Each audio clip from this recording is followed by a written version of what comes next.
should be working now.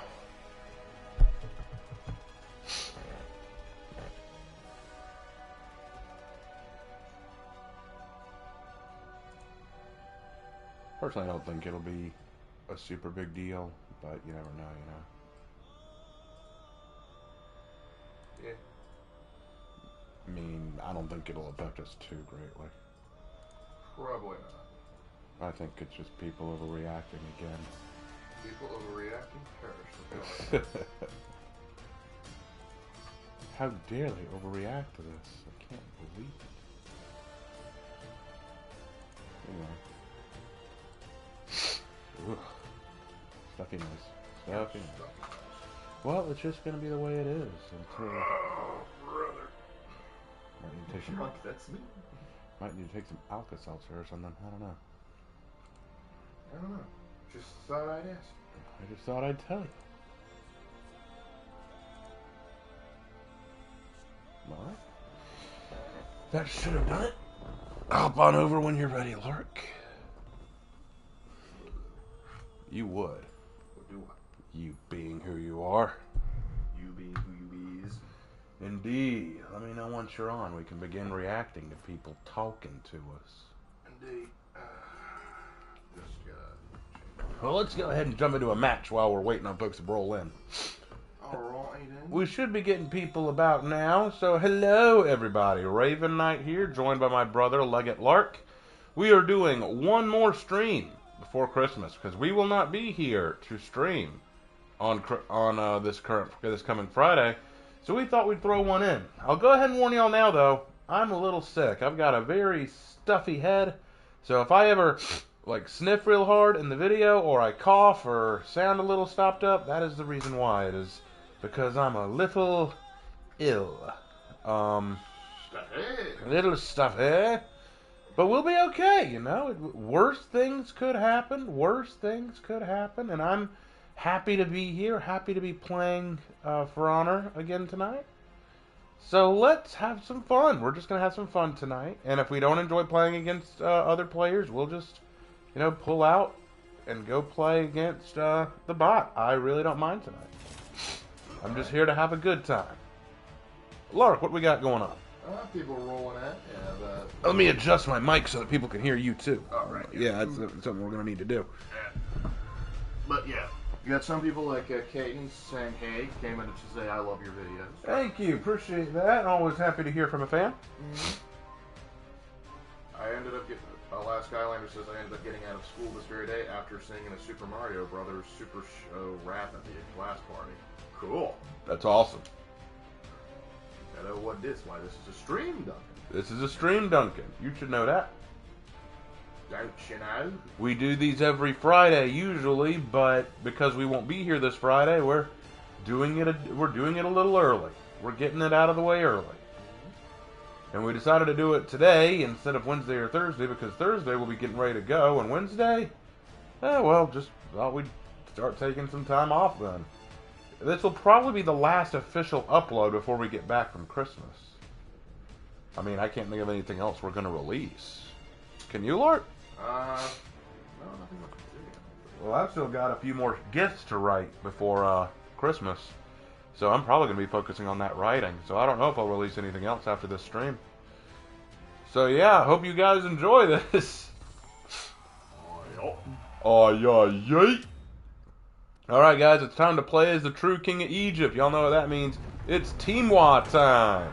Indeed, not tonight. What's the question? I was just asking if you Not tonight. We're just chillaxing tonight. We're going to talk with the fans. But tell you what, next time we're doing a For Honor Friday, we'll invite people. We'll invite people next time.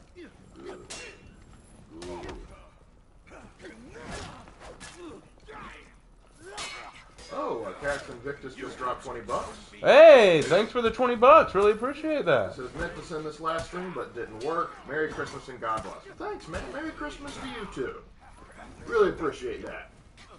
Just like hopefully this ninja will enjoy it. Okay, maybe you will not. Okay, flippy.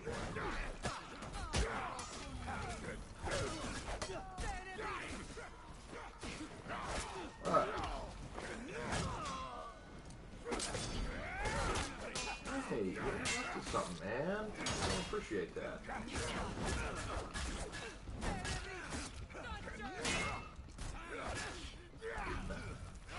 Ah, he got me. Oh well. Uh-oh, Lark's rambling. Me? Ramble? No. Since when? Lark doesn't ramble, he laments. Ah. Dun dun dun dun dun dun. Hey, I'm back. Thanks, guys. You are a true friend. Yeah.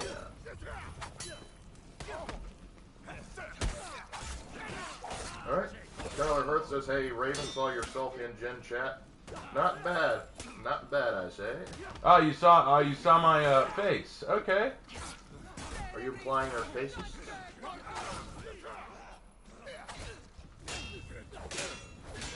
Wow. Okay. Whoa, what happened there? Earlier they were all kind of letting me fight solo. Like, remember what happened was that Medjay and Blackfire kind of ignored me. Did you try to emote over me? It's a little salty. Oh, Shinobi, the were salt you? Is real. The salt is real with Shinobi. Aw. Mm-hmm. I thought it was a fair fight between me and Shinobi. We didn't involve other people. It was just me 3v. and him. So it was a 3v. he's a little mad, but that's okay. It's okay. Not everyone can be as cool as Teamwa. Okay, let's be real. You was Shinobi, and that's fine. Few people can. Oh, I should stream 420 is giving us thanks in chat. Well, in game chat, not our chat. Yes, game chat is far more insufferable. In fact, our chat is actually quite lovely and full of wonderful people. Alright.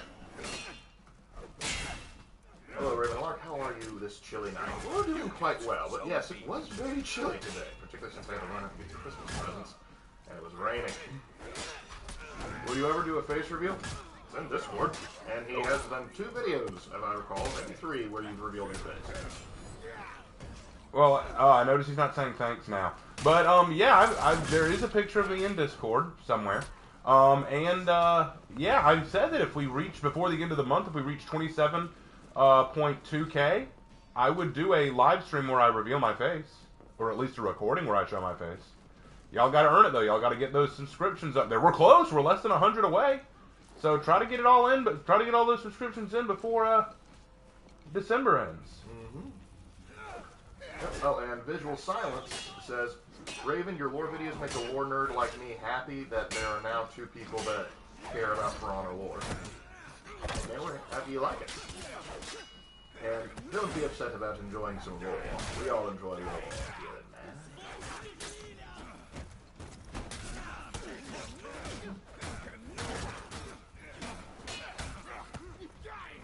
Ah, shoot, I almost had him.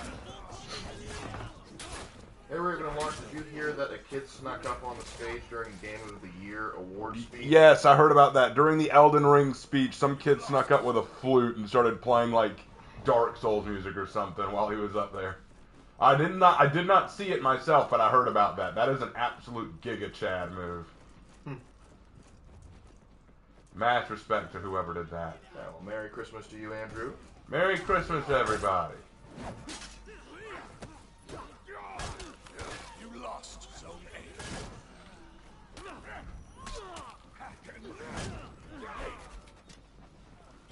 You know what? I noticed he's not saying thanks anymore. It's hard to constantly spam thanks when you're constantly dying. It's like the Chris Ray Gun School of Bullying says, if you're going to bully someone, you have to be winning and doing good. Hey, Mercy dropped off a little cat. I like that. Always nice to get cats. Yep.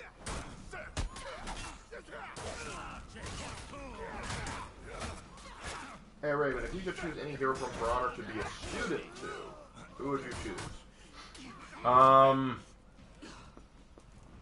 Griffin. Yeah, Because again, he knows all the languages and all the fighting techniques and all that.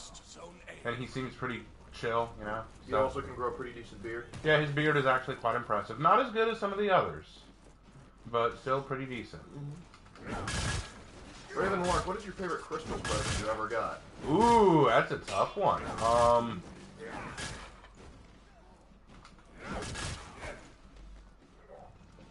Maybe Claus? You lost, Zone B. The dog? Claus. Yeah, Claus was a Christmas present. We were stupid excited about that.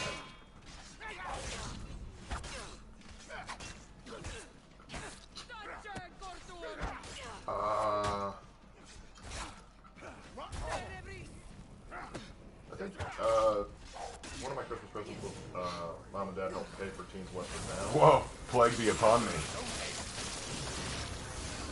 Well, you're gonna need some cream for that, man.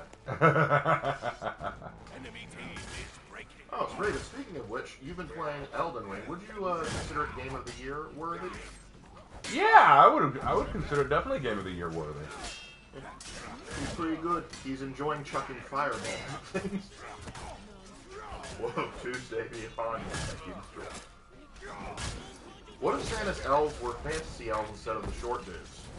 That'd be kind of badass, Then though. I'd have far more investment in running away to the North Pole.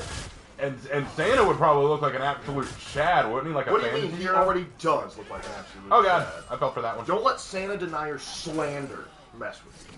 Santa's Jack. Victory.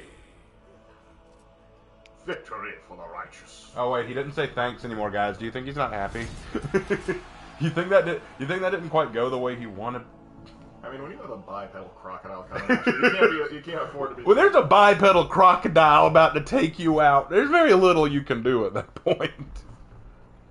Raven, humor us with some Scottish accent. Any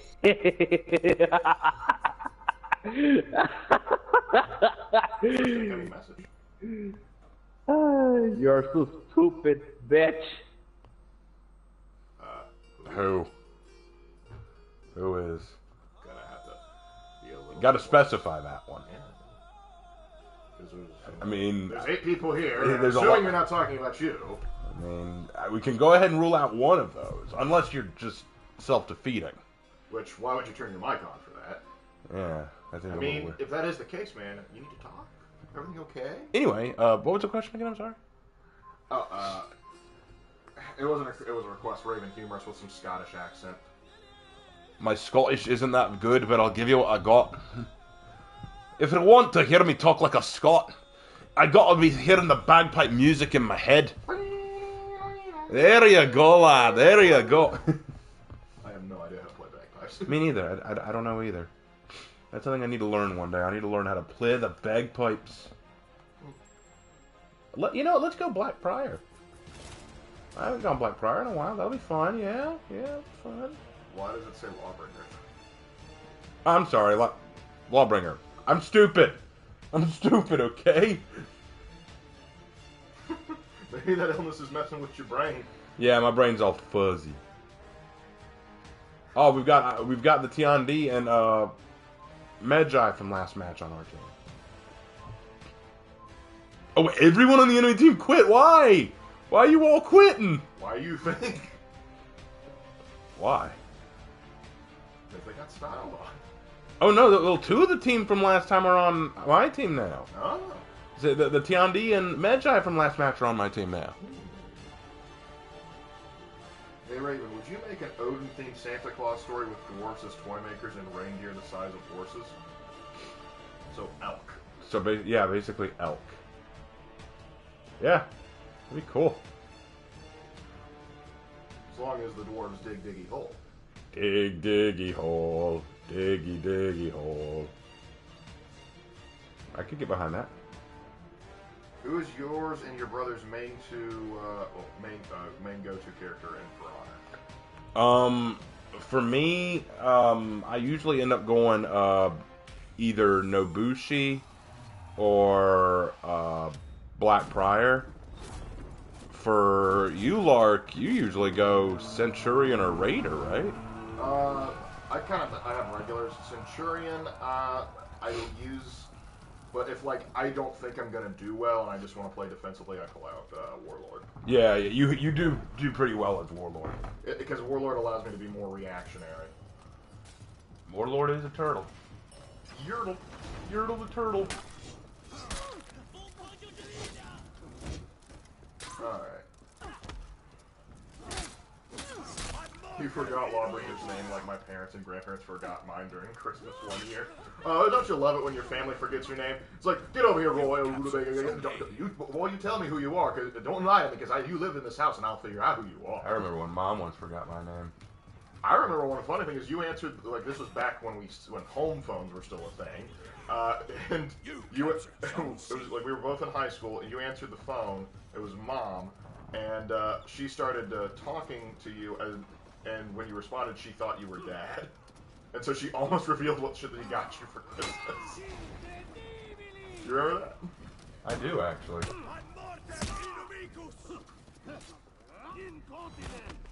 No.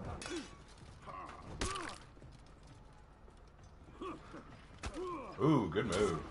Hey Raven, which For Honor character do you think did drugs? I think the canonical shaman does.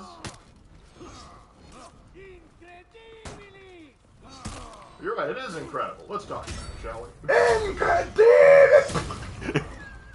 Yeah, that was a good move. That was a good fight, though. That was actually fun. He was outsmarting me on a few occasions. Hmm? You lost Zone C. I love my law daddy.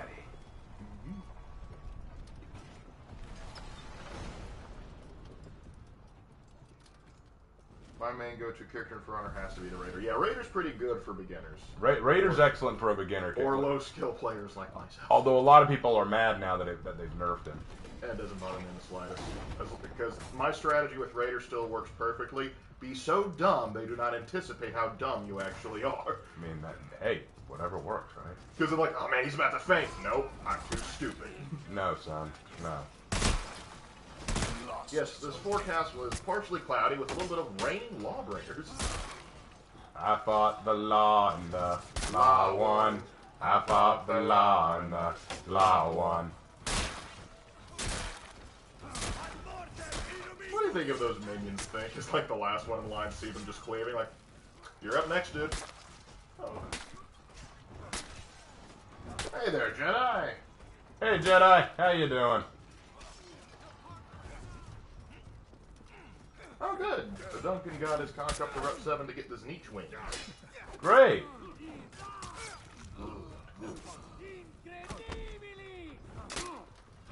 Someone should write about Bao Shen's first Christmas. Oh, that'd be kind of a cute one.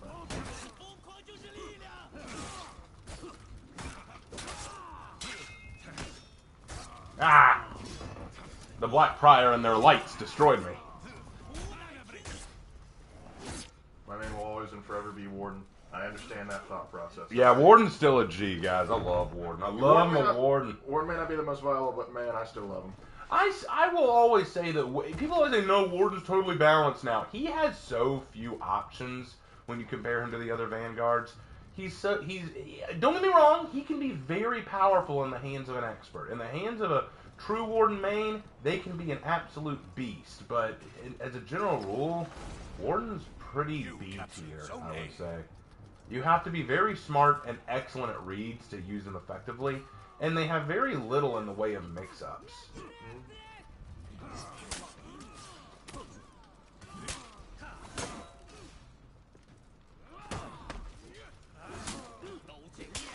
Slightly flattered with excessively violent, with a 40% chance of... Oh, I do, Daniel. Warden, best fashion, worst gameplay. There's a lot of truth to that. I would say I would say Lawbringer actually has the best. Well, the Knights just in general just have the best grip.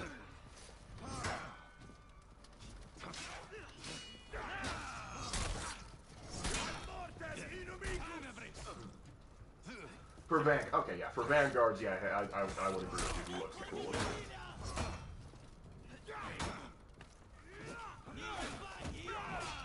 He's just turtling up so that he can take his revenge. That's a smart move, but I hate it. Oh, and you're a shield guy. You gotta do And it. he's light spamming right now. There we go. But did Got it him. save him? Ooh, that's gotta hurt. That's gonna leave a mark. So is that.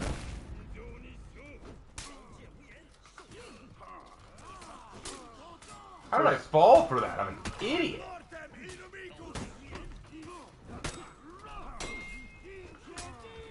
Oh, shoot! The Knights have the best since they usually don't have too many force colors. That's truth, but I was just thinking of the metal grip. I guess that's the trade, though, you know? In the lore, the Knights are always the bad guys. But we look So we'll make them look the best, then. I guess that's right. Just like, why do the Knights look the best? Well, we made them the bad guys, so they automatically get the best grip. We need to give something to them. I mean, in Star Wars, say what you will about the Empire, but they look the coolest. You know what's funny? Guys, this is true. This is a little off topic, but it's funny. I've now become kind of TikTok famous. Apparently somebody took a... Are you really doing this right now? You're playing this? That is such cringe.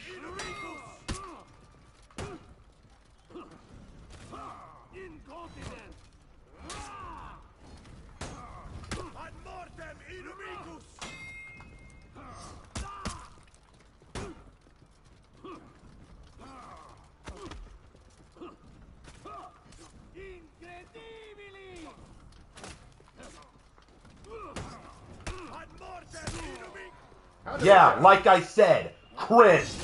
Shove it in your ass, boy. It's like, I don't know what his thought process. No, this is a common tactic in this map.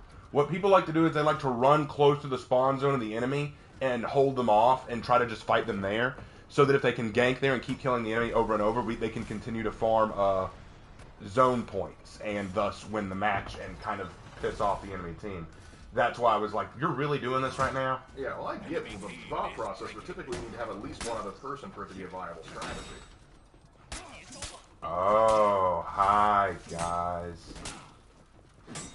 And now it's going to be a light game, is it? Fine. Bombs!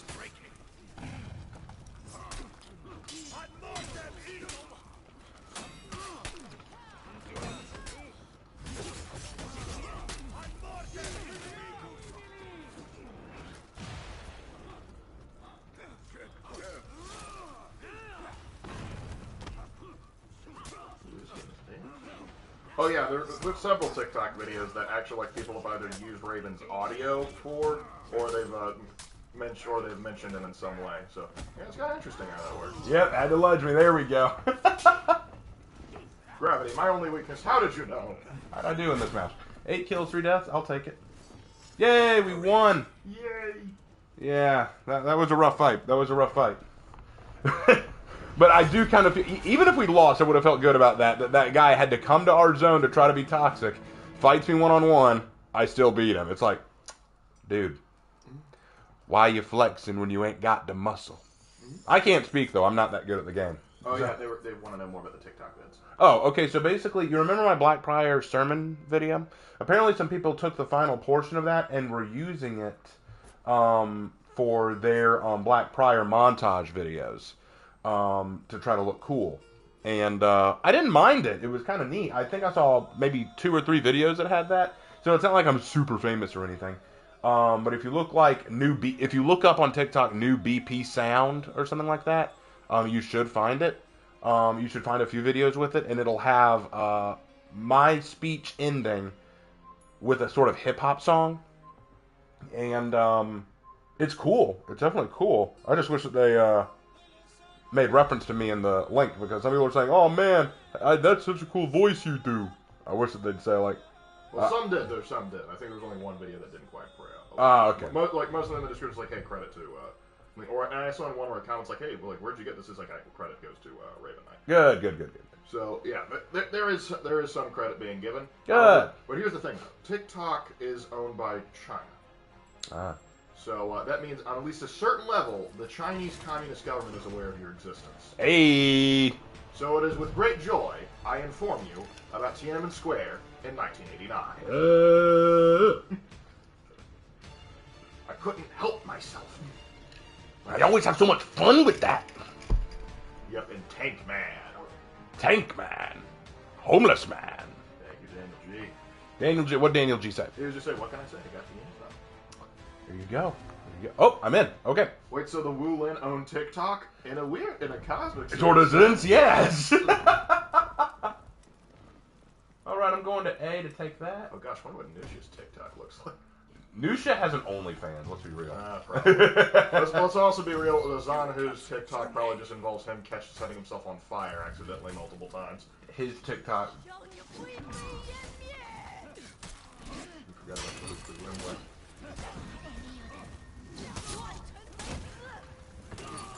Hey Raven, do you still play SWTOR? If so, maybe we can team up sometime. I do still play it. I just haven't played it in a while. I've been kind of busy. Oh shoot! Yes! Raven, how often do you play Centurion? Not as often as any others, honestly. Oh crap! They got me. No! Blech. I just play whoever strikes my fancy, unless y'all make a request. If y'all request that I play a certain character, I don't mind playing them. But as a general rule, I just play whoever I feel like. And I kind of wanted to play Tiandi this match. If you want Shugoki OnlyFans win, it would break the website just like Markiplier did. But seriously though, if you want Raven to play Centurion, just turn on Dova Hadi's History of Rome when he's in the room, and he'll start playing Centurion. And I would probably start playing Rome Total War. Oh, hey guys. Oh, yeah,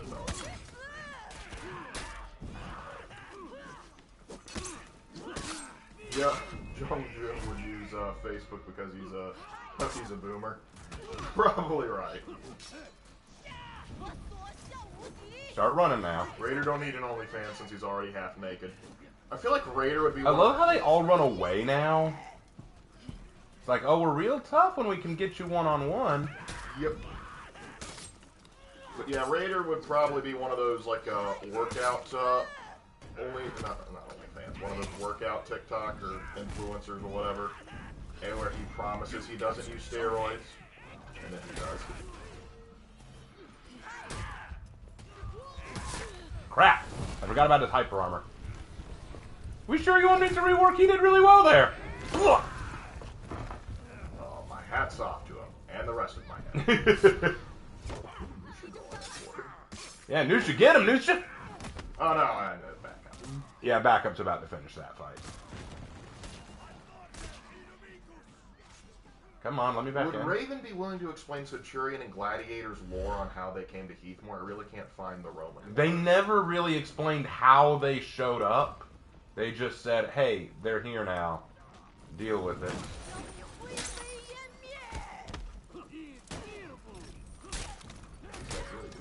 System. Well, they realized that's the way to do it. Wait, when did he parry me?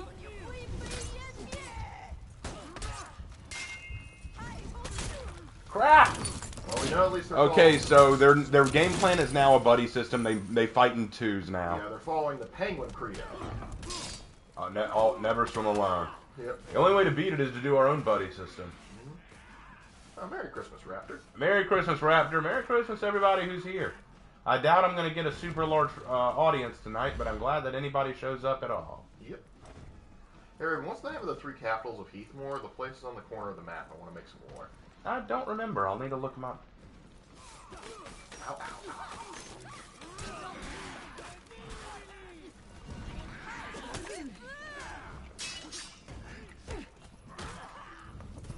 How? No! How did you not go over?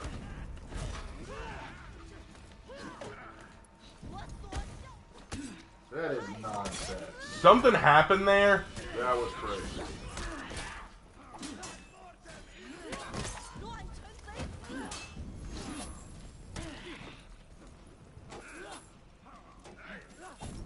Ah, crap. Suddenly, Wait, how come his attacks suddenly seem to activate without warning? And don't get in my way, Shinobi!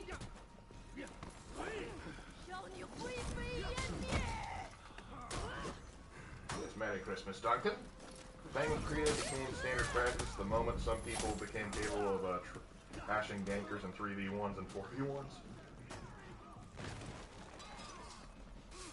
I'm gonna come and help him B.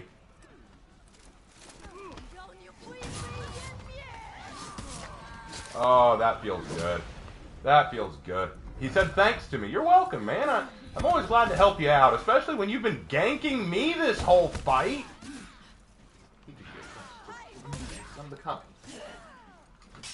Imagine if Apollo had Praetorian Guard, she'd all be dead. I mean, part of her army did betray her, so she does have that going for her. Sticks together strong. Hitakiri's playing smart. Give her credit. If your favorite villain, besides Apollyon, was visited by the ghost from a Christmas Carol, could they be redeemed? No. Probably not. Probably not. Hold on, Shinobi. I'm coming. Most of our villains don't have a problem with Christmas in and of itself. It's kind of a niche market that way.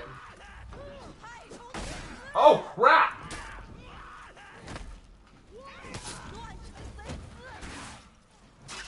I should have hyper armor on that move.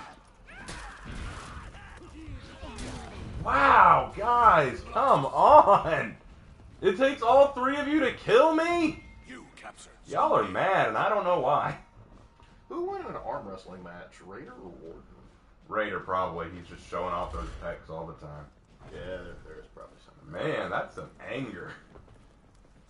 This registers at an emotional level. I'm going to take B back.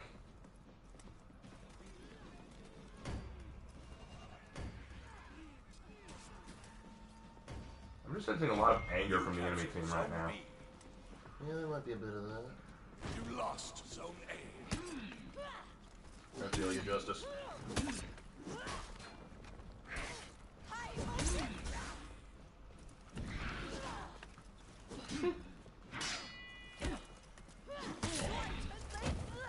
I just love how quickly it sends them over.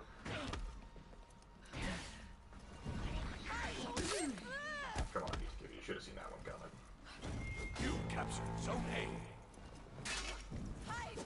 Enemy team is breaking. Oh, Dr. Calibrations just dropped $50. Merry Christmas, Happy Birthday, Christ is King. Thank you, Dr. Calibrations. Really appreciate that. Yep, thank you. And a Merry Christmas to you, too. I'm gonna go heal up and B real quick. Merry Christmas to everyone in chat. And a Happy New Year. God bless us. Everyone. I'm about to get company. Except Greg. You know what you did, Greg.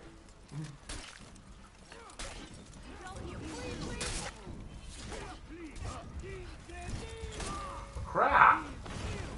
He's trying to step the ladder. It's like, man, this ladder's keep Man, I don't know what's going on, guys. This is getting kind of cringe. That Centurion's definitely mad. Oh, but it looks like we might win this one anyway. Let's keep pushing. Hey, Raven and Lark, have you ever encountered a racist? Encountered a ton of you. I've encountered plenty of racists, yeah. Christmas and Iowa love-hate relationship. All that buddy system and how to help them. Well, I mean, what happens, happens. Oh, look, the new shiz and Nilfgaardian. Hey! By order of the Emperor of Nilfgaard. Sorry, but the Witcher 3 trailer is just something else, man. But anyway, yeah, I've met a few racists. I've taught a few racists. Heck, I've been attacked by a racist. Mm-hmm. I remember having racial epithets thrown at me at my first track meet. Ah, yes. Those were the days. Yes. Hey, Raven, this is from Geist. Have you read my Legends of my Orochi Ryu? Yes, I read the first part of that, but then I had to get back to work on my gifts. I did read some of that. Apparently, Ryu meets Ruth. That is an interesting development. I'll need to read the rest of it. Remind me later. I will read the rest of it. World War I summed up poorly. Can't commit war crimes if the Geneva Convention doesn't exist. Not entirely true. They did have the Hague. The Hague. Which was basically like an unofficial Geneva Convention thing. Hey, I'm Nilfgaardian. All right. Who to go this time? Some people were asking about Centurion, right? I might as well go Centurion. Centura Bear. Centura Bear! To fight for truth, justice, and the Roman way. And occasionally the Byzantine. Why were the Byzantines the bad guys in Assassin's Creed Revelation? Because Ubisoft is uncreative. Ah, yes, that is correct. Thank you for reminding me. Of course. It's like, well, we can't have them just attacking Ottomans. That would imply the Ottomans did things unreputable in their time. Yeah. Because we know the Ottomans would never do anything like, take these children of their conquered victims and then force them to be brainwashed soldiers. No, they would never do that. What? What are the Janissaries? Come on. Come on. Come on, guys. It's all a joke. It's all a joke. Come on. I believe that was the Pasha after he failed to take Vienna as the winged hussars were coming down. With the benefit of hindsight. When the winged hussars arrive. Cries on me. that kind of describes a lot of Armenian history. Those poor guys can't catch a break. It does, though. I mean, you can't say it's wrong. It's like, yay, we're gonna be cool, right? Rome? Oh no, Rome. Alright, Rome, will you help us against the Parthians? Please? Rome, will you help us with the Sassanids? Please? Oh, Daniel G just dropped 10 Canadian. Hey, 10 Canadian, that's excellent. Thank you. No, not Canadians, 10 Canadian dollars. Oh, I was about to say, you dropped 10 Canadians? Dude, what'd you use? Now, you probably just told them that their belly was a little they looked a little overweight and not nearly gay enough. No. No, you didn't use the proper pronouns. That's how you dropped them. They just went, oh! No, he just told them hockey season was canceled and they just...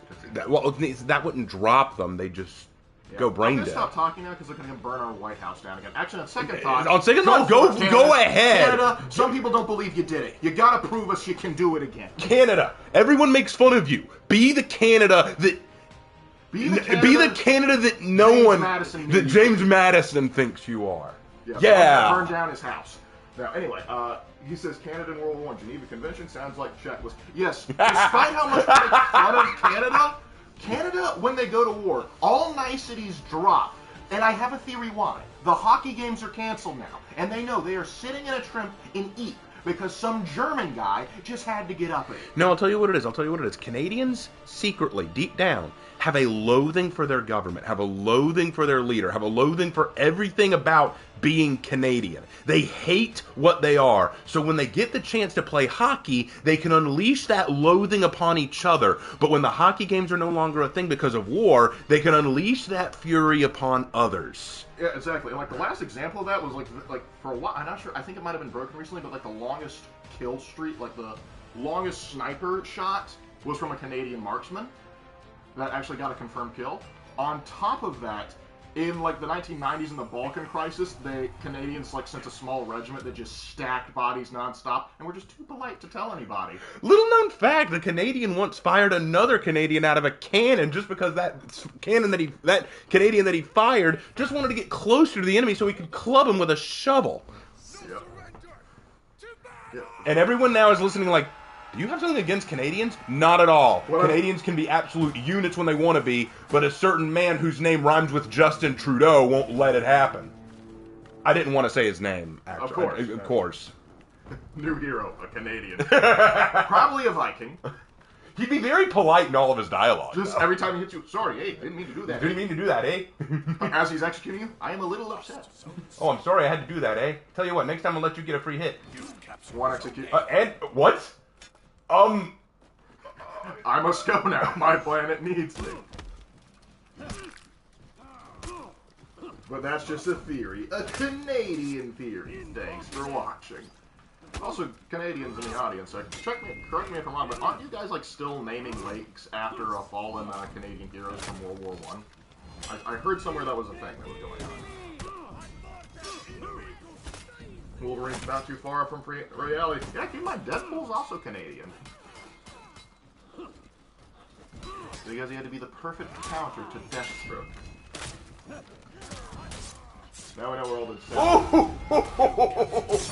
Ooh.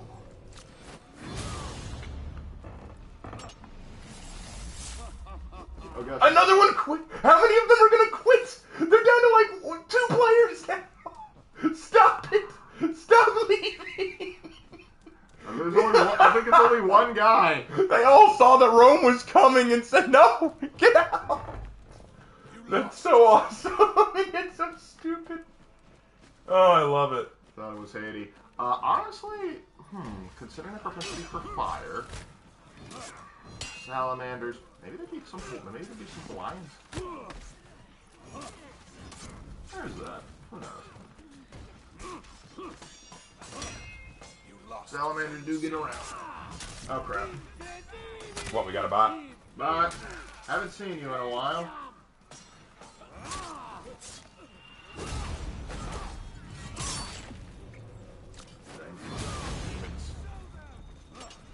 Oh man, we've got the Rick Rock guy on our team this time, and he's just dropping thanks like a loser. Stop that, man. Don't be that guy. Stop it. Get some help. Guys, don't be that guy. Be better than that. Hey, buddy, how you doing? Wait a minute. What if all the times we see sorry spammed in chat, that's just the Canadians trying to communicate in their own way? They're not insulting, they're just legitimately trying to apologize. That could very well be Sorry, didn't mean to hit you there. Oh, sorry. Oh, sorry, man. Except for the Albertans. I think they're, we joke like, they're kind of upset about being Canadians. No, not the Albertans. They quite like it. They are Canadian and proud of it, man. They're basically, Alberta, correct me if I'm wrong, Canadians. Alberta's basically Canadian Texas. What would a Nurgle Corn and Bleach bot be like? I think a Nurgle bot would be trying to sell you fake information on medication. Corn bot would be trying to interest you in a fight club. And Zanichbot would be trying to lure you into a place to get free college books. Not good free college books, just 3 college books. The Romans were ancient Floridians. Crap. There might be some truth to that.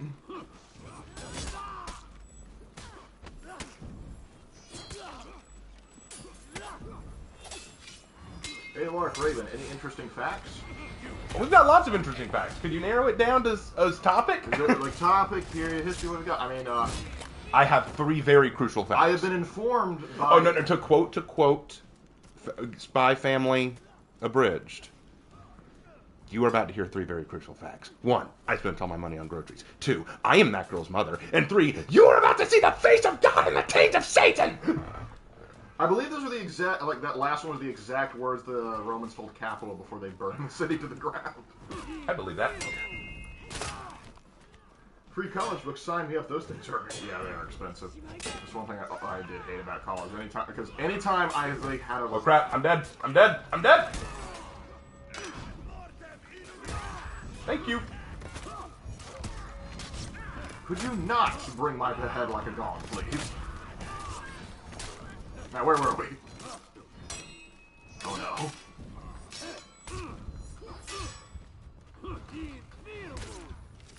Oh no, he's gonna revive that guy.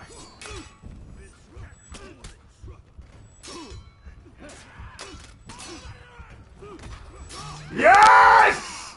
Oh, I didn't do the jump. Well, whatever, we still got it. You captured Zone C. You lost Zone A. Oh no! Oh, I was a Roman monster for a moment. Will I fall to love isn't always on time. No, sorry, I shouldn't do that. The Centurion is gonna try you for execution. Somewhere a Roman is just... You absolute barbarian. I love it. Oh, hold on. There you guys go. Now fight to the last man. I'll introduce you to the Roman practice of decumatio. Son, ask yourself one question.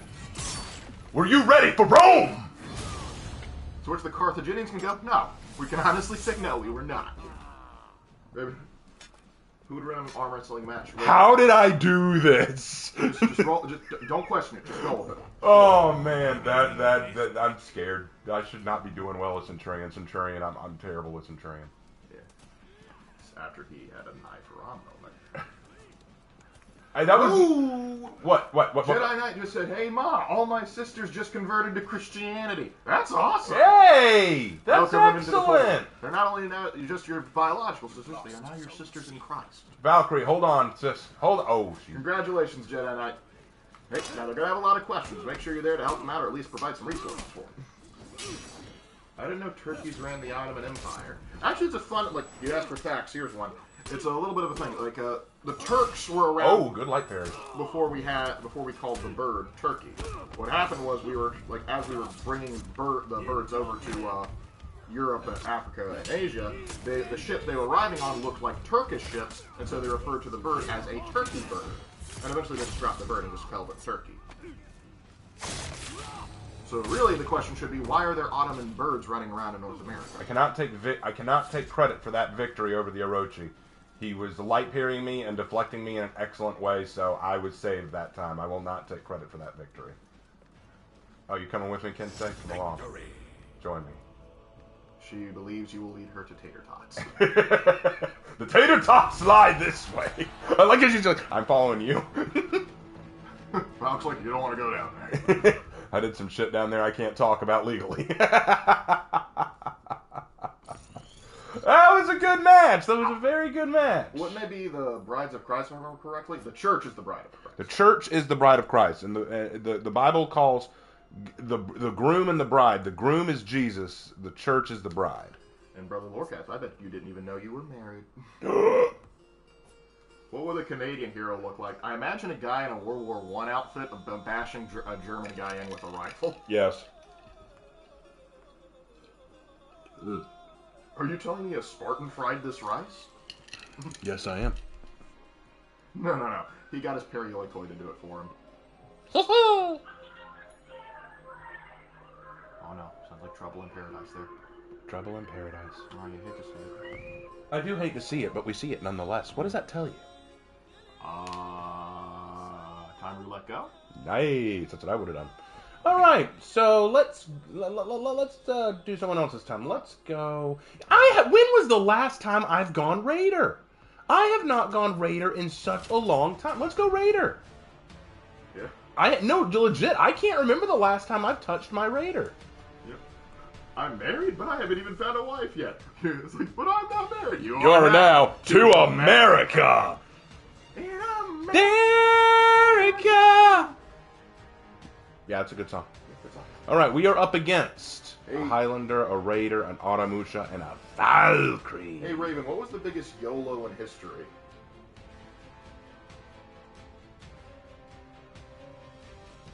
The biggest YOLO in history.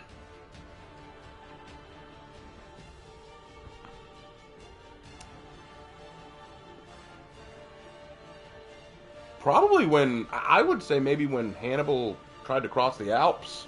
That was a pretty big YOLO moment. You could also argue when Scipio Africanus just said, screw it, I'm going to raise a bunch of defect legionaries and go charge into Spain to go wreck crap. Yeah, that's a good one too. Oh, no, I got it. When Julius Caesar crossed the Rubicon. Yep. It's like, surrender your legions and come and face trial. No. We were not expecting this response. The Romans was like, they thought they had time because they thought, it's going to take a while for all 4 legions. Get over here, he's only bringing 1. Fuck. Julius just... I can just see... Julius was the inventor of the troll face in that moment. No, his troll face came when Cato tried to call him out for... yeah, so... Okay. They may not know the story. Okay, so one of Caesar's biggest rivals in the Senate was a guy named Cato. Now, Cato hated Caesar with a passion. They were on different political parties. And so a message was delivered to Caesar in the middle of the Senate, and Cato says, well, Caesar, you're getting mail right now. Maybe you should read it out to the Senate. And Caesar goes like, dude, you probably don't want to hear this. It's personal information. Says, no, please, if it's important enough for you to be delivered into the Senate, go ahead and read it out. So he goes, okay. And he reads it out in great detail. It is a love letter from Cato's sister, describing in great detail what she wanted to do to him. Very sexual stuff. So, yeah. So he was like, I tried to warn you.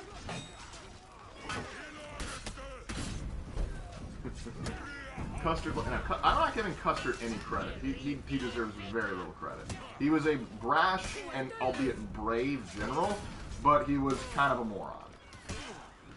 The only reason he really passed through West Point is because it was the Civil War, and by golly, we needed General Stat. Crap.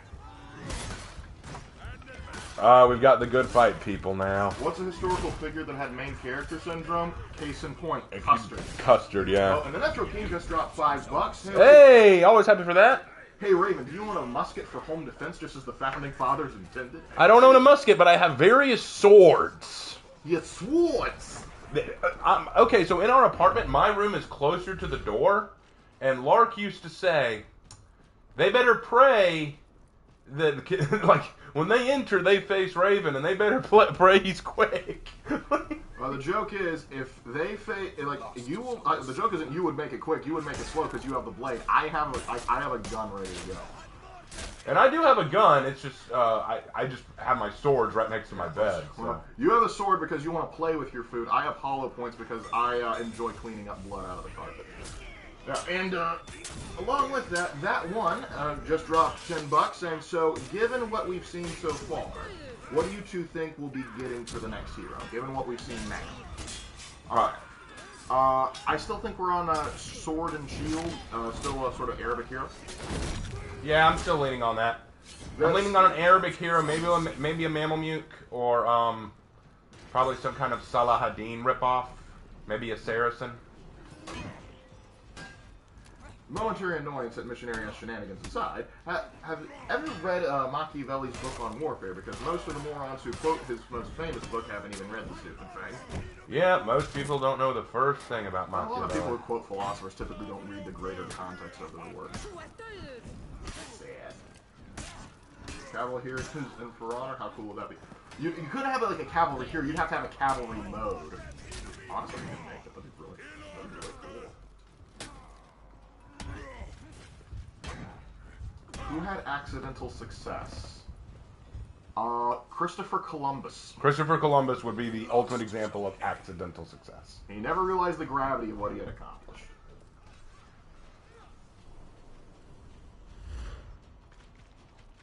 Yeah, that's something. Oh, LP says, Lark, Jedi's comment reminded me of my friend who was once a Muslim, converted to Christianity after she wanted to go to church out of curiosity. After reading the Bible, long story short, she loves it in church. Hey, that's great to hear. That's excellent. That is wonderful to hear. Reminds me of Nabil Qureshi. All three are ganking up on our boy. I'm going to go help. Merry Christmas, Lord Raven and Lady Lark. How goes your holiday? We are having a splendid time and a Merry Christmas.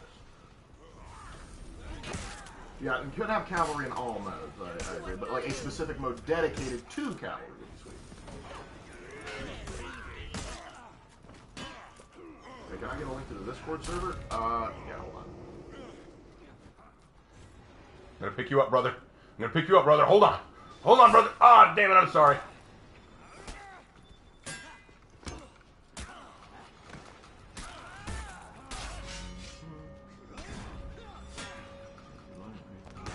Okay, copying the link.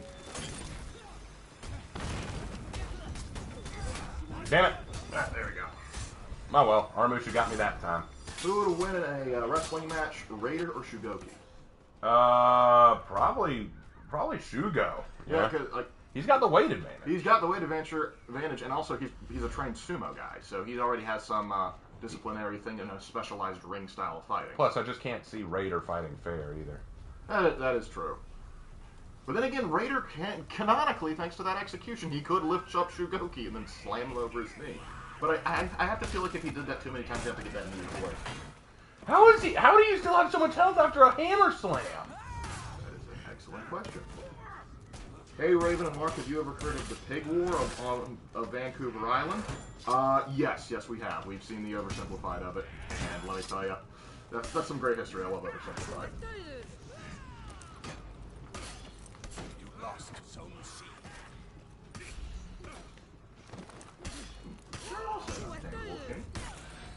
Nice light spam. Meet my unblockable. Here, I'll finish what you started, brother. Here we go. Now. Your duty is not done, brother!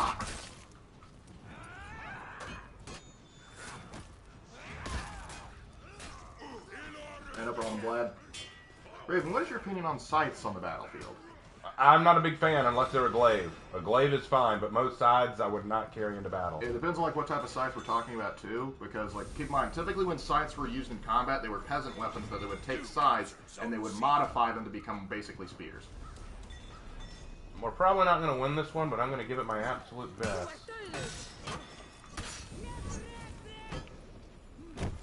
Boy, we gotta turn a little bit more.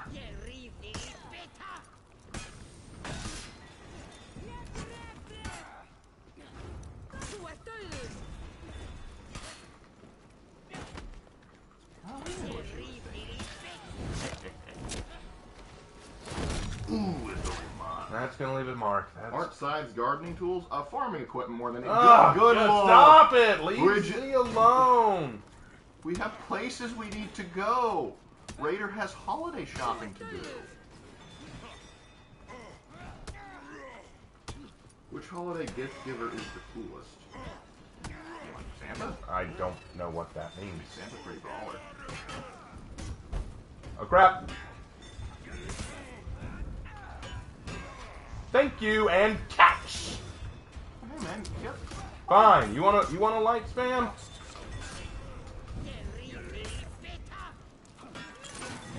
Oh no. That was a bad decision. You killed me too. No, hey, look at Lark. Forgive me if I misspelled your first username. You're fine. But if you were in a modern combat zone, what 3 firearms would you carry into battle? What was a modern combat zone? Oh wait, did we lose a teammate? Yeah, our Yorman under quit. Why? Why do they always quit? It depends. Probably since I don't know the specifics, I'd probably go with like an AK, like an AK of some kind, like maybe like an AKM, AK-74, something like that, just because I know they're reliable. Also, I know probably there's a good likelihood the enemy probably has ammo for it already. Probably also carry a 1911 on me. I know there's better options, but it worked for our ancestors. It'll work for us again. And do I have to carry a third one?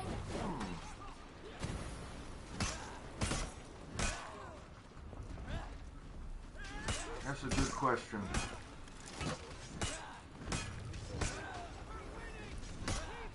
Probably a shotgun of some variety.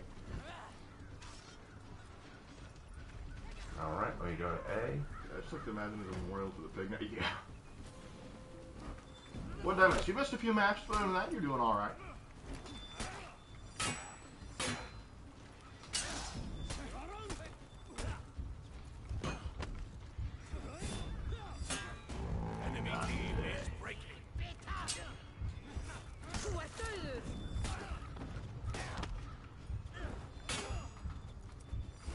Ah, crap.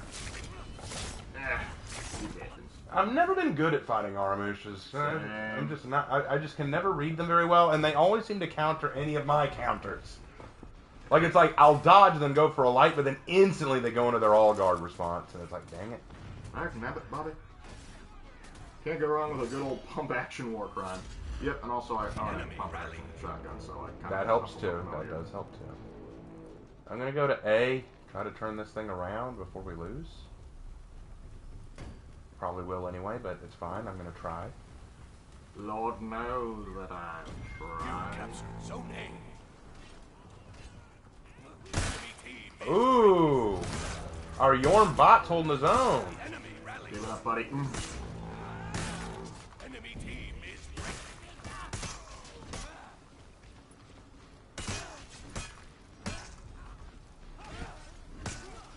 Alright.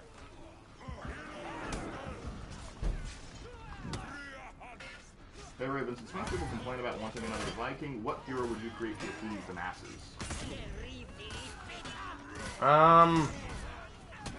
Rajput. There's no way to appease everyone. If we're gonna create a new Viking, probably the best bet is to create a shield axe hero.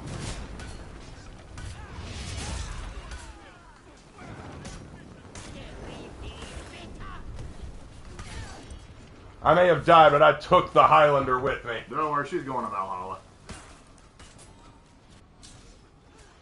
I'm just glad I took that Highlander with me. He was annoying. And he ain't coming back now. Okay, guys, it's up to you. You got to finish this fight. Or not. Nope. Jormungandr's the only one left. He ain't going to do it. No. No, Jorm ain't going to do it. He's surrounded by minions. I'm surrounded by minions. There's no way he's going to win this one. Not against the three of them. Unless he just goes Ultra Instinct. Why are you telling him to group up? What can he do? It's like, group up with these corpses. Oh, the emote spam. Okay. Y'all are mad. Well, one of them is. The pre-Doxon guy. Oh, he's the Highlander? Were you mad that I killed you and you couldn't respawn? Probably. Most likely. Oh well, I gave it my best. That's all that matters at the end of the day. Hey, LP, I'll defer to you on that. That's good advice. What's the advice? I just recommended guns. Okay. Make sure you read the comments, man. I can't read them. Yeah, well, sometimes if you're preoccupied with something. Let's see. Alright, Lark, I'm here for it, but how would you make Shield and Axe more unique over Warlord? Probably the idea is, that's the real question, but as far as like what Vikings had available to them, that's what you have to do. And probably the idea what you have to do is, I would try and make the axe used for like hooking people. Maybe have them create like a trap attack. That might be interesting. The problem that we have, guys, is that everyone keeps bitching about, like, okay, so I heard this in Slanderous's video when he was talking about Jormungandr's rework. He said, hey, look, they've got mocap now. They've added mocap to Jormungandr, like new mocap, which means that we need to have new mocap for the other characters, and that was also said in Solid Soul's video. Everyone's saying, look, they have the ability to mocap new moves. That means we need new original moves for our new heroes coming out. Here's the thing. Most weapons that existed in the medieval world are now in use in For Honor. And the variations that you see out there will likely be used very similarly. For example, I hear this all the time. People always say this. No, seriously, I hear this everywhere. I'm going to go Goki. I hear this everywhere. Why don't we get a Spartan hero with a shield and a spear? Okay, how's that different from Valkyrie? Oh, come on, the shield is much bigger. No, you're missing my point. How would you make it a unique moveset? What? Yeah, how would you use that differently? What would be different from Valkyrie? What would be the different moveset that you would use? It's still a shield and spear. What's different about it? And people always bitch, why didn't the Centurion get his shield? How would he use it differently than Valkyrie? I mean, technically it's a shorter sword, yes, but it's still basically the hide behind shield, strike from behind it, which is what Valkyrie does. It's what a Spartan would do. So at the end of the day, my question is, you want original movesets? Fine. How would you make it different? How would you release 3 or 4 different shield and weapon-based heroes and make them different? How would you make a shield-carrying Centurion different from Warlord? How would you make... I mean, I'm surprised they were able to make Warmonger at all different from Warden. And the only difference is the slap attack. Whoosh. And the overhead striking thing. My point is, there comes a moment where you have to realize, even if this weapon technically looks a little different, it will be used almost exactly the same. So when people always say, oh, they just don't care, they're just reusing animations. Maybe they are, but at the same time, could you think of different ways to use it that would be so fundamentally different from the others? See, that's what it comes down to for me. Oh, Pirate just uses some of Tiandi's movesets. How would you use it differently? How would you make it so that it actually has visible iframes that you could counter, you know? Like, heavy attacks need to be at least some way counterable. You need to recognize, heavy, I have a moment to counter it if I'm prepared. Light, it's a little faster, but I can still counter it if I'm quick enough with the draw. If it's just a fencing hero who does nothing but thrust over and over again, it's going to be a lot harder to counter that. So that's my thing. I respect and appreciate people saying, no, I want new, unique movesets. I get it. I do. I'd like it as well. But you forget that they are running out of unique weapons to give unique movesets too. You lost Zone A. That was my big fear with the Vikings. It's like, how are you going to keep making unique weapons for the Vikings?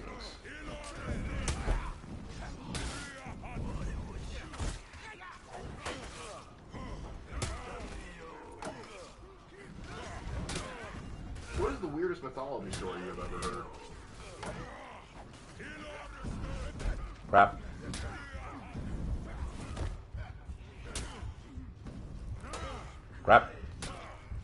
Oh well. That's a tough one. I've heard a lot of very interesting mythology stories. But nothing that really super stands out. Probably how Aphrodite was born. Aphrodite was a weird one, but then there's also the Odyssey had some weird stories in it, like Circe turning all of the people of the Odyssey into pigs. That was a little off. I don't see us doing well on this one either.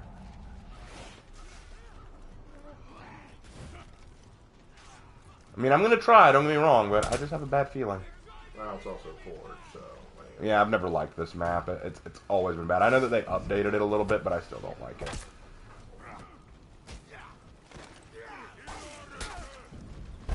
Yo, do you have something against me, Highlander?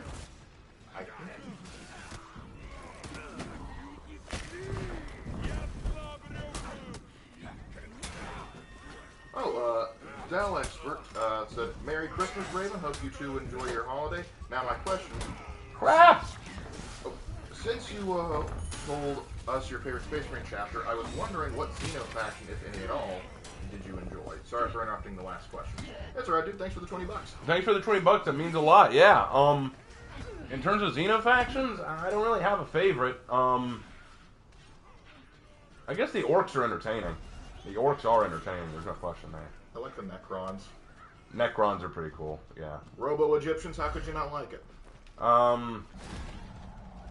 Yeah, those would be my choices. The Tau annoy me. Not so much the Tau annoy me, so much as their fan base do. Yeah, that's true. Because the Tau, on their own, fine, whatever. Yeah, there's basically the stereotypical sci-fi faction in the Wolf of 40K setting.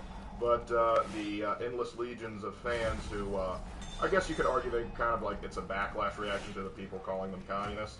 But it's just kind of like, yes, we get it, you like them. Now let us enjoy our own thing. And same people that constantly harass the other people without provocation. Don't do that. Yeah, after I finish releasing the next Lamentations, I'm going to be focusing all my attention on the Origins video. So how was Aphrodite born? Yeah. Well, basically, there was a Titan elder god sort of thing's nutsack that got cut off, and, well, it fell into the sea, and then out popped Aphrodite. No, I don't get it either. Raven, when is the next Dead Diary release? I haven't had time to work on it because of the stuff I've been writing for Christmas. If he's been a busy beaver, he has.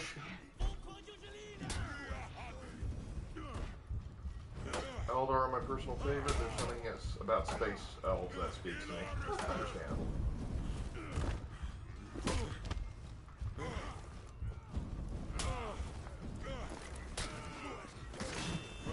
Thanks, Warlord. Appreciate you.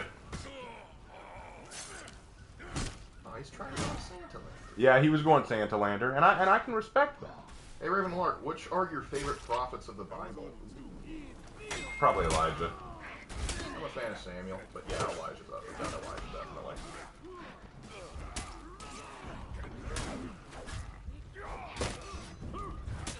You gotta admire a man who goes over and, like, as his enemies are trying to, like, mutilating themselves to try and call upon Baal, and he's just going, maybe he's asleep, speak a little louder. Yeah, speak up, guys. Speak a little louder. Yeah, come on, yeah. And then it's like, alright, my turn.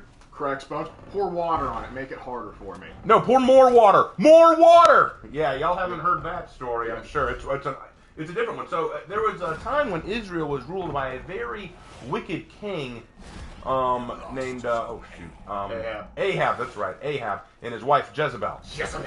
Now Ahab and Jezebel had been working to make Israel less godly, and had been adding a lot of false gods like Baal and other. Basically, the Canaanite gods. Basically, every god that wasn't the god they should be worshiping. Oh God! Ron, you're not even gonna give us the present bomb? Dude, come on. Give us the present bomb, dang it. Look, I'm the coolest damn snowman. Anyway, but back to what I was saying. There must have been some magic. Well, okay, so anyway, as I was saying. So, Elijah was a prophet of God, and they've been working to kill all the prophets of God at this point in time because they were seen as a threat to the kingdom. Elijah offers a challenge. He says, here's the thing, let's prove that your god Baal is greater than me. If I win, you can kill me and do whatever you want, but if I win, you bring people back to God. And they said, okay, we'll have a contest. And they said, we'll perform sacrifices to our gods. Hold on. Highlander, did I do something to you personally? Well, he's Santa Lander, and you're Shugoki, so I can only assume you ate his milk and cookies. Lost his own seed. Wait, is that a Slaneshi Centurion? Oh, he just chucked his thing at me to kill me. That's funny. Ah, brother. I knew we wouldn't win this one. Well, that might be a good sign to switch over to the bots anyway. Well, it's about that time to switch to Breach. Well, we did well the first part of the night, but it was bound to happen. We'd run into these people. Good luck runs out eventually. Are you just gonna stand there and turtle? Oh my... Okay. The absolute state of For Honor. I can't win because I keep getting killed by their feet! Careful, the foot fetishes will start coming I out of the know, what the hell is happening? Man. Anyway, how am I doing? 3 kills, 7 deaths. Oh, well, I'm not doing much worse than the other guys who've all only gotten 4 kills. We're just not doing well this match, unfortunately. I wish they did trade games. Yeah, that'd be cool.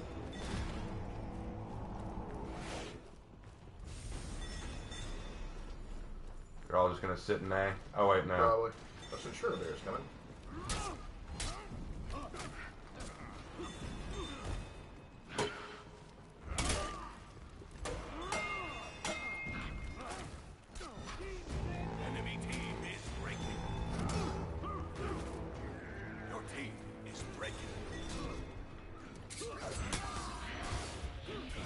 Ah, the light. Dang it.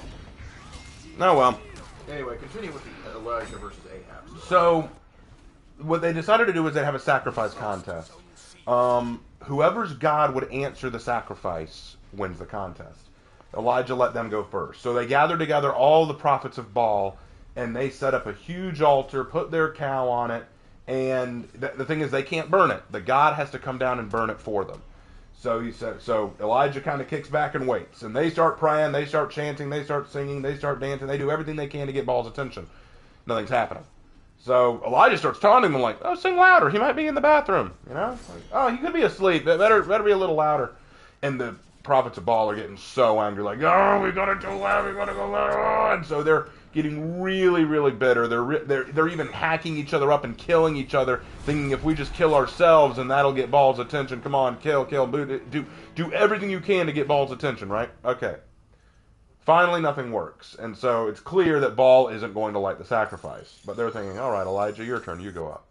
So Elijah says, okay, before I do this, pour water on my offering. What? You heard me, pour water on it.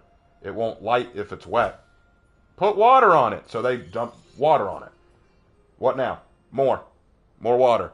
They dump, I think it was 6 barrels full of water on the offering. We're going to go ahead and switch to breach. They dumped 6 barrels, I think, full of water onto the offering. And they're like, okay, that thing has a pool around it now. It ain't lighting up. And Elijah says, watch this. He says, all right, God, do your thing. Fire rains down from heaven and ignites that statue. And it was so strong, it burned some of the people who were standing too close. It burned through the cow. It burned through the rock that was holding up the cow. It burned through the water. Very clear who won that match. Jezebel didn't take that lying down.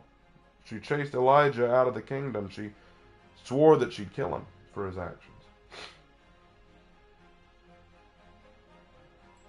I would consider Elijah one of the greater prophets. Absolutely. Right up there with Isaiah and Moses.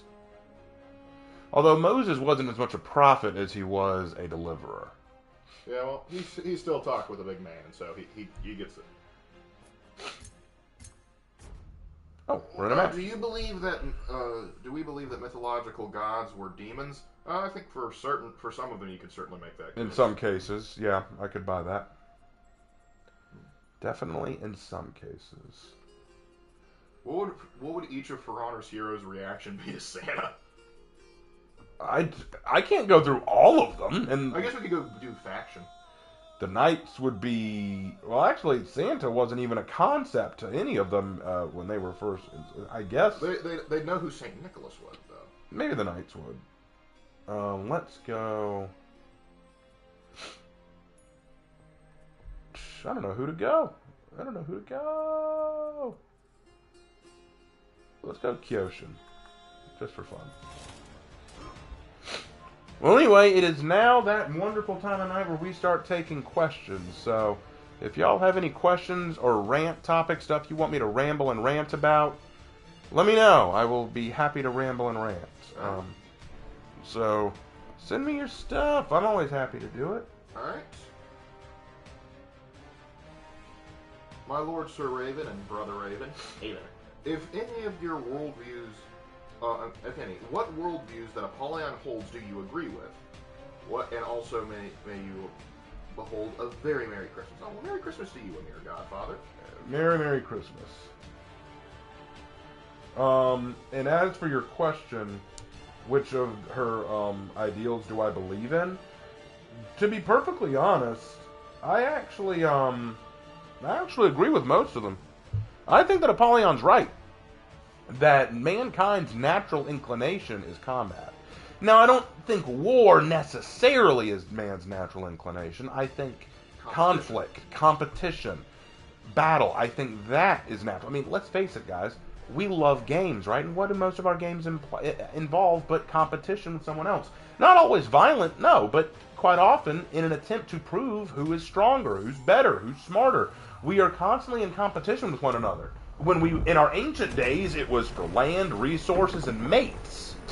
Now, it is for just the brownie points and the bragging rights to say, I'm tougher than everyone else. And for the laws. And for the laws. Like, think about it. Like, we play video games. Like, what's everybody talk about when it comes to video games? Oh, we want to be the best gamer. We want to be super competitive. We want For Honor to be super competitive and balanced so that we can play against each other. Why? Because competition. We crave competition. We crave that desire to be better and to prove ourselves. I think there's truth in that. Wow, I got wasted. But yeah, that's one aspect that I think she's definitely right about. I also think it's right to some extent. To some extent. I don't like the idea of the weak ruling the strong necessarily. I think that the way she looked at it was she did not like that. She thought that peace was basically the way that the weak ruled over others. Basically, they can't be strong themselves, so they pretend to be strong and they pretend to be strong and rule over the actual warriors by saying, no, we should live in peace, we should live in harmony with one another, we shouldn't fight, all that kind of stuff. And she said that that is a lie. She said that that's wrong. It's antithetical to human existence. And I think that she's wrong in that sense. But I do agree that quite often we allow for certain people to rule who do not deserve to rule. We allow certain people into power who do not deserve that power. But because they preach the things we all like to hear, The demagogue. the demagogue, yes, we just allow them to be in power. So I think that there's some truth to what she says. Yep. Let's see. Hey, Lark, do you plan to make the Lark's Lamentations the Empire, the Imperial Roman of Star Wars? It's on the list, but that's a loftier topic. I'm not going to say no, but I'll probably have a couple other things to cover first. And like I said, once I'm done with this Lamentations, I'm going to be dedicating. I'm probably not going to start another Lamentations until I'm done with Origins. But yeah, I'll get to it at some point. And how would you feel about adding a British musketeer into For Honor? No, I'm not for that. It's kind of cool with me, really. I think For Honor should just stay medieval. Yep. Anyway, what else? Come on, guys, get me rambling, get me ranting. Mm-hmm. Y'all can do better than that. It's the last video before Christmas. Come on. Spanish country starting with Cavalier. What are your thoughts on Thor from God of War? I have not played the game. I really don't have any interest in playing the game. So I'm sorry, but I don't have any thoughts on him one way or another. Rant on how the second season of the Halo show's coming out. There's going to be a second season? Oh, Why? the first one did terrible. At least with She-Hulk, they had the good sense to say, you know what? Let's not do another. They're really going to do a second? No, that's terrible. That's a terrible idea. It's like, do you guys just have so much money you just have to throw it away? I'll take your money. Give me your money. I'll put it to better use than you clods. There are some movies that exist that I'm like, why did you feel the need to make a movie about this? Hey, Raven, did you rant about the Willow series? The funny thing is, I saw the Willow movie once when I was a kid. All I remember is that freaky scene where the lady turns that army of guys into pigs. I remember that. It was very creepy. I never saw Willow, so... It scared the hell out of me. I watched the first episode of Willow, and I just knew watching it, I'm not going to like this, so I didn't bother watching anymore. But from what I understand from Shadversity, it's pretty bad. It's pretty bad, but then again, I've just come to accept that. I don't think that Hollywood will make anything good again. I think good is gone from their lexicon. If they do make something good, it'll probably be as a mistake. Yes, we heard Fallout is getting a TV show. which I do not have high hopes for. All I am happy about is they said, yeah, it's not interacting with anything related to any of the main games, so I can ignore it in peace. The nice thing is, I also hear that Henry Cavill is going to be making a Warhammer 40k show. Yeah, and he's the executive producer, and I imagine him basically being a commissar the whole time. I couldn't help but notice you got that small detail wrong on the Mordarian Iron Guard uniform. You're getting shot. Oh. Highlander, this is for killing me twice. Oh, this might get you into a rant. New Avatar thoughts. Oh, the new Avatar movie? I haven't seen it. I don't want to see it. Here's the thing. The first Avatar movie, like the first James Cameron Avatar movie, I thought it was okay. I mean, the story and message was heavy-handed as shit, and it was very preachy, and it was basically Pocahontas with blue people. But I consider it kind of a guilty pleasure. It was enjoyable. It had really cool effects, like incredible designs, and I could actually really get into the planet and all the biology there, and the creatures and the foliage and stuff like that. And all the actors delivered a very good performance. My biggest problem with it, though, was that it was just, you know, the villain was hokey as hell. The man-bad message is just so overdone now that I'm sick of it. So I was just not a fan of that. But in terms of just a fun Hollywood romp to just sit through, I have no problem with it. It was fine. When they said that they were releasing a second, I said, you don't need one. And from what people have told me about it, from what I've heard about it, it's not much better than the first one. Like, apparently, again, it will have really good effects and really good visuals and stuff like that. But, other than that, it's just going to be another man-bad story. And I'm just sick of those, so I do not care for that. Why can't man be the good guys for a change? Remember when we actually were good? But that would imply that man isn't evil. Well, evil! Evil! Thank you, Mermaid Man, for Imagine giving Predators fighting the blue cap people. Ooh, I'd see that movie. I'd be Go Team Predator all day long. Yeah, I know you would. Yeah, I'm not a fan. I like the effects of the Avatar. I like the world they created. I'm not a fan of the plot line. The story was stupid. They should be ashamed of themselves. Yeah, the humans were the good guys in the first Avatar. And I will not apologize. I'm not apologizing. There's potentially going to be 5 Avatar movies. I don't think this... Like, No. James Cameron said that if this one doesn't do well, he's going to shorten it down to 3 or 4. And I don't think The Way of Water is going to be able to break even just because it's so expensive to make. And if you have to make $2 billion on your movie to break even, it's just not going to happen. Why don't you defy expectations and make the third Avatar movie about why man is actually good? Yeah, trust me. I would go watch your movie if you actually just had the Marines come out and arrest Jake for yeah, you betrayed humanity, you piece of crap. You filthy lying whore! Not so much that you betrayed humanity. You didn't even explain why you were there in the first place. That's what I think is so funny. He showed up, his job was to establish contact and explain what the humans wanted. Instead, all he did was tried to bang an alien chick. I mean, and granted, considering some Marines I know, that is par for the course. But the fact that just as far as a watching experience goes, just the whole time I'm just if you just explain this to them, maybe you could have come to some peaceful resolution. Something like that, maybe.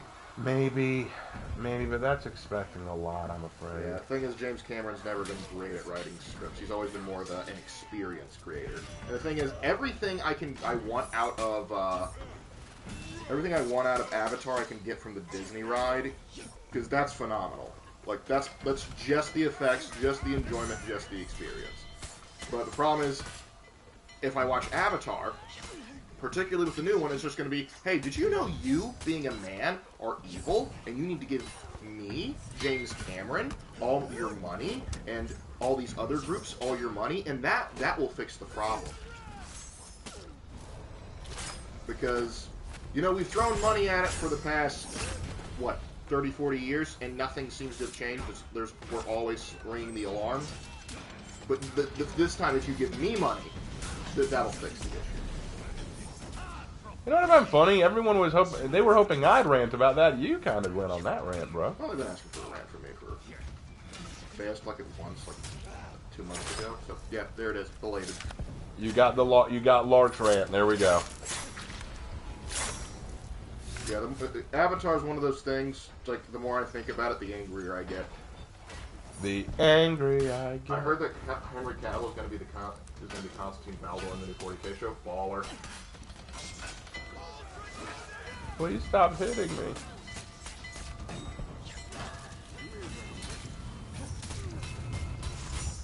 Hey Raven and Lark, first of all, I wish you and your family a wonderful Christmas. Thank you. Merry Christmas to you too.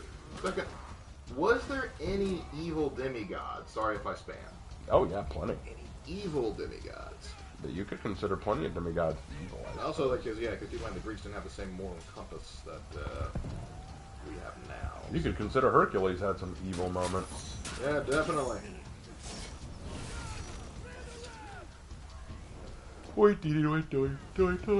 Let's see. Any other? Also, some of the monsters from Greek mythology were technically the sons of God. Yeah, that's true. So technically, they would be classified as demigods.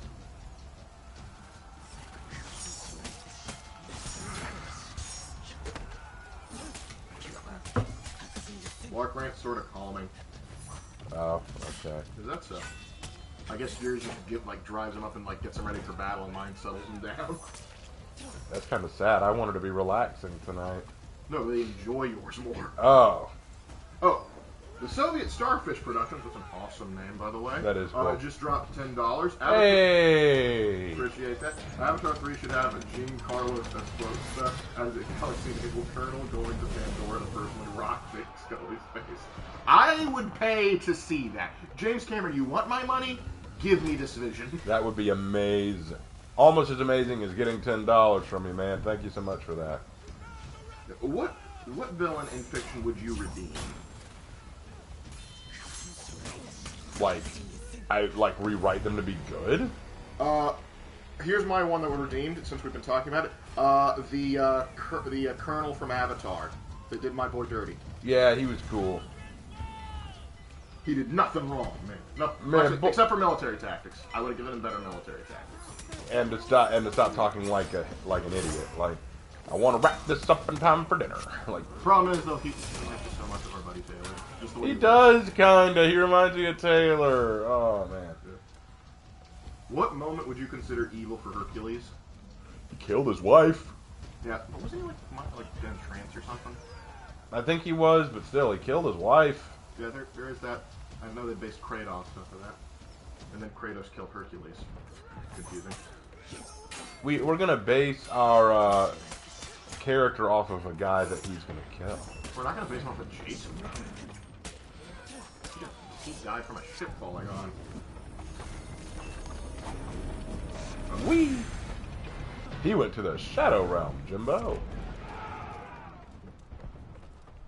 Avatar did give me an idea for a story, though. A task force of humans having to be turned into aliens and would focus on them trying to adapt to human society despite their appearance. Oh, okay. That's a neat idea. I could see that working.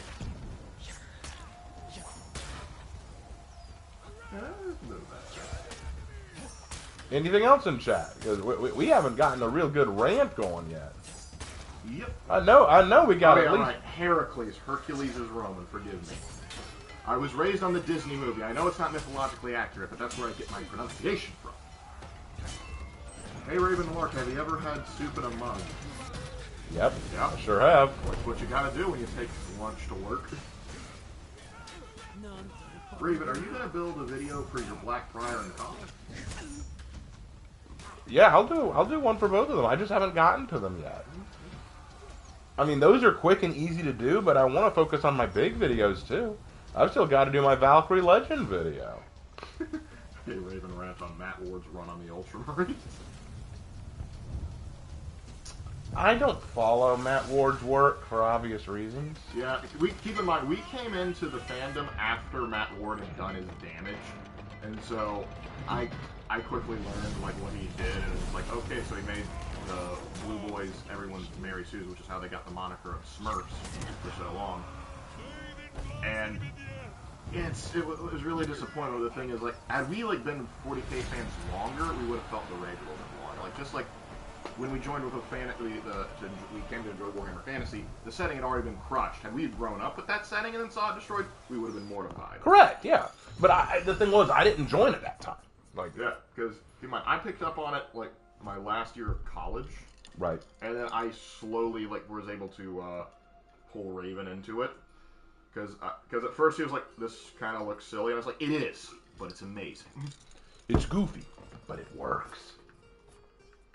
All right, well, we got time for at least one or two more breach matches. Yeah, of course. And because it is that wonderful time of year, I don't mind going a little longer tonight. Just a little, though. We've got stuff to do tomorrow. Mm-hmm. But come on, guys, let's... Ooh. What? Raven, rant about men being pictured as villains in modern media. I hate this picturing. Why can't we be good guys or at least good villains? I'd be okay with some more Darth Vader level villains.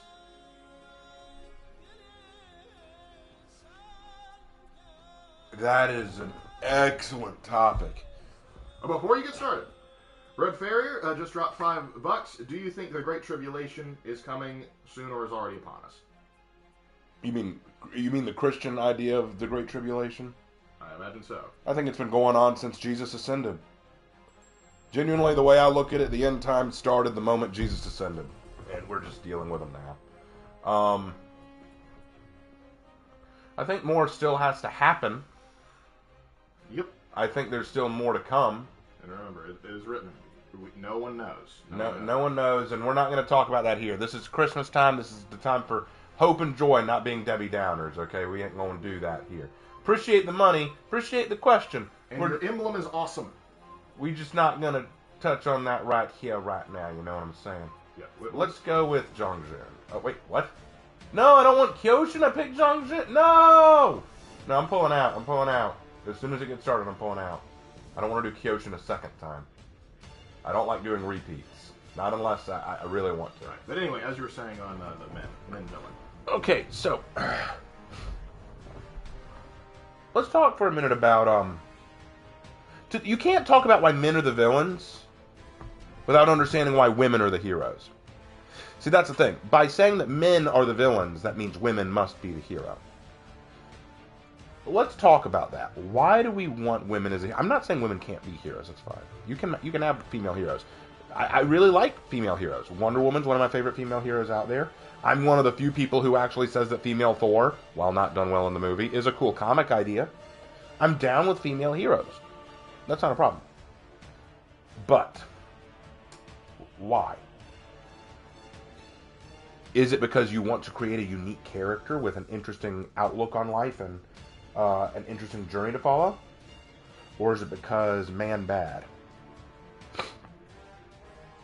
I think it's because man bad. Now, why is that a problem? Because it's lazy writing.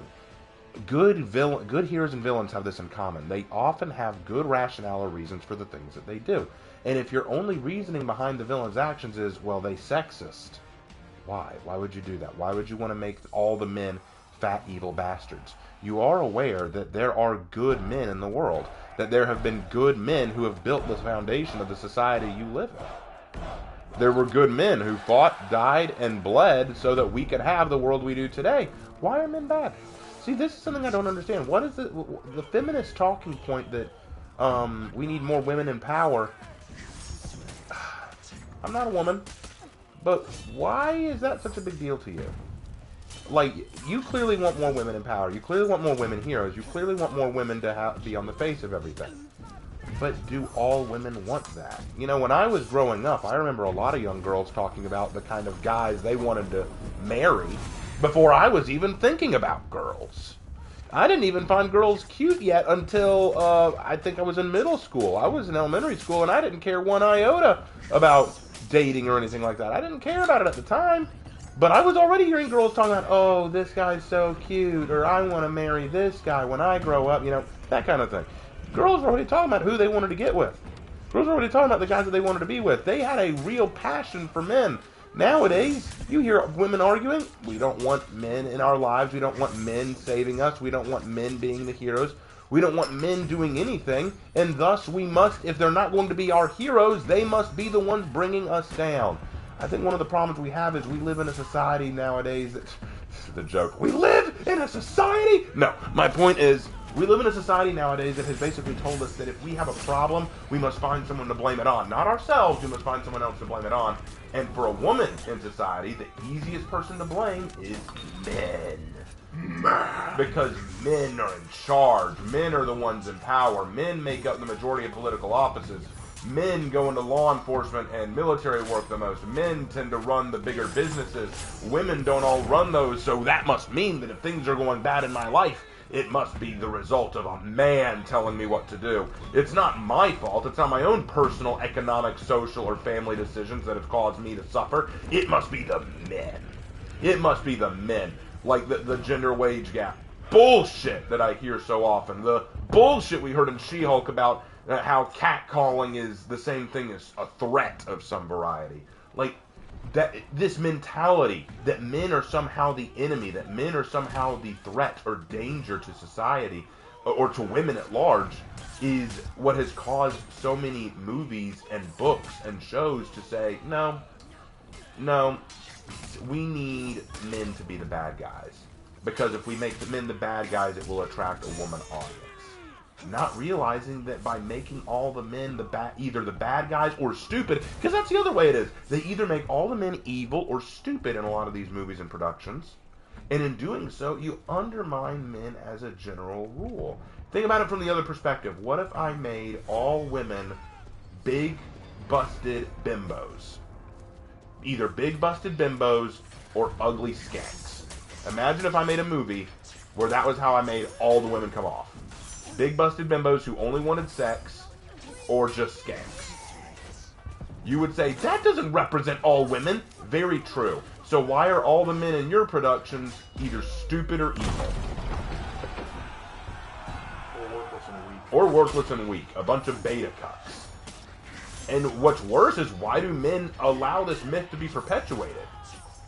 Why do men just silently agree, oh yeah, we need to be cucked? Well, I think it's there's a good reason, because I actually asked a very similar question to our mother actually once upon a time. Because like it's worse now, but I remember growing up and I would see whenever the TV would be on in the living room, I'd ask like, why in all these commercials are the men just the dumbest people imaginable? Like they're portrayed as the dumbest creature on the planet. And our mother replied with, well, because the expected audience of these commercials they expect to be moms, not moms, but sincerely, but women that are at home, that are watching these.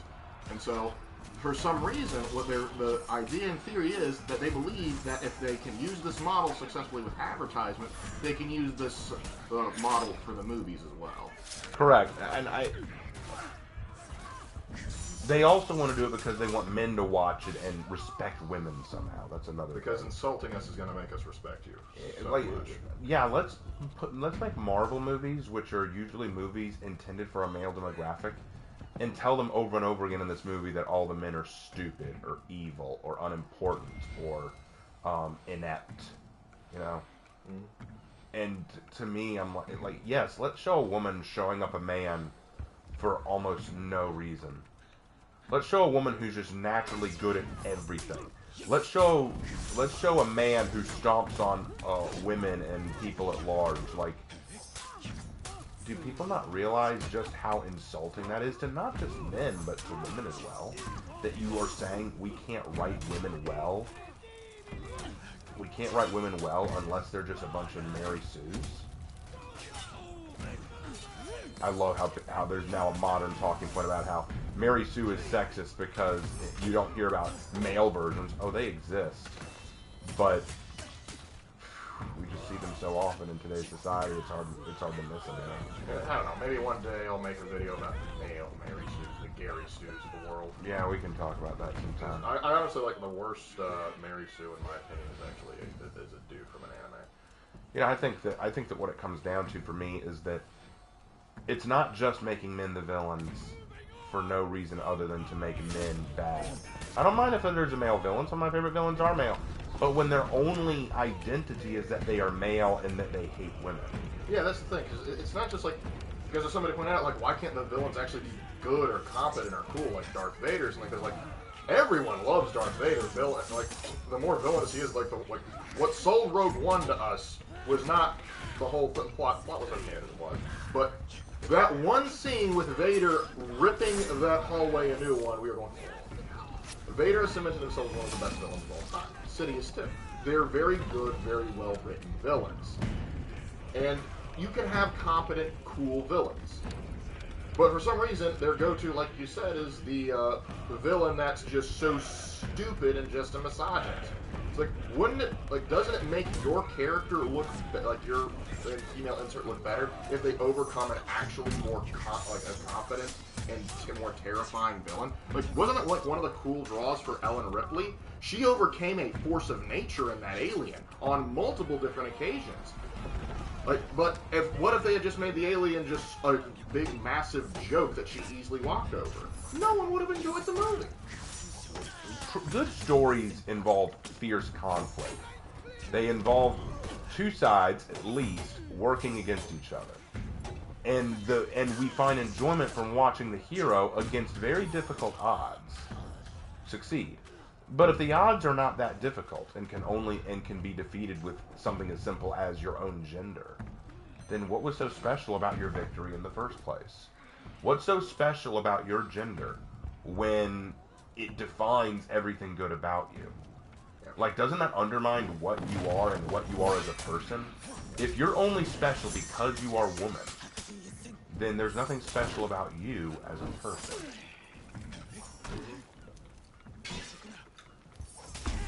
I think that's well said. Oh, and by the way, I apologize for not bringing this up earlier, but we were kind of in the middle of something, so Yeah. I didn't want to interrupt that. Brett Fair drops another $2. That's sorry for asking, just wanted to ask. So, and Merry Christmas. And we don't have a problem with you asking. Hey, no, yeah, fine. Fine question asked. That's a good question. You did not upset us. It's just we just have our own personal feelings. But hey, we appreciate the comments.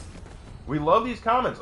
Comments that can get us talking and having a discussion, those are our favorites. Yeah, so don't feel bad about asking. I get bored from the same ones over and over again, like, what's your main and for honor, or stuff like that. I mean, I don't mind those questions, but they get lame because I hear them every stream. I like streams where we get some unique talking points, some unique questions, you know? Is your Forge a good assassin? Your Forge? Forge. Oh, your Forager! I was like, who's your Forge? Is that like a Fortnite character? Give it time. Your Forager, so you mean you're from Spy X Family. The very same. I haven't seen enough of her assassinating, but based on what we've seen, like her physical capabilities, the woman can stop a car with a kick and pressure point take down a raging bull. She's a great fighter. I'm not going to say she's the best assassin. Oh, yeah, I mean... Here's my reason. She goes under my logic in playing Assassin's Creed games. No one can report the crime if everyone's dead. Yep, pretty much. Which is good. But a skilled assassin would be able to kill someone and then exit the premises before anyone really notices or before the guy has even died, before, like, say, a poison has even taken effect. Like, one of the most successful assassinations in history was a KGB agent. We don't know who he was because he was good at his job. And he used a little umbrella tool to, like, shoot a ricin pellet, which is poison, into somebody, and then he walked off. The ricin killed the guy within a day. That's an effective assassination. But going through and just massacring everybody, everyone knows, okay, crap happened. But for other assassinations, you make them question, were they assassinated, or was this an accident? Was this just in cause of nature? That's how you do a skilled assassination. Right. Not that I would know, NSA agent who's listening in. Alright, let's see. This was answered a couple times when we were in your dot class. Some food for thought. If you were in a position of power on the planet, like say a president or something like that, and you discovered sentient life on a distant planet, what would we do? And again, Merry Christmas. Merry Christmas to you too again. If we discovered sentient life on another planet, our first goal would be to try to understand it, make contact with it, and try to work with it. At least that'd be the ideal solution. And if we can't, destroy it. Well, it also depends on the situation. Like, if we discovered them first, like, they're at a technology level that's below ours, probably want to spend some time sort of researching them, trying to figure them out, what makes them tick. You know, those of you that played Stellaris know exactly what I'm talking about. And, yeah, don't go full abduction and stuff, but, yeah, try and figure them out before you try and break contact with them. Oh yeah, that's what I said. Yeah, I know. But then there's the other caveat of, like, if they find us first, then that leads to an entirely different situation. Depends entirely on how they behave. Opinions on Die Hard, great movie. Good movie, yeah.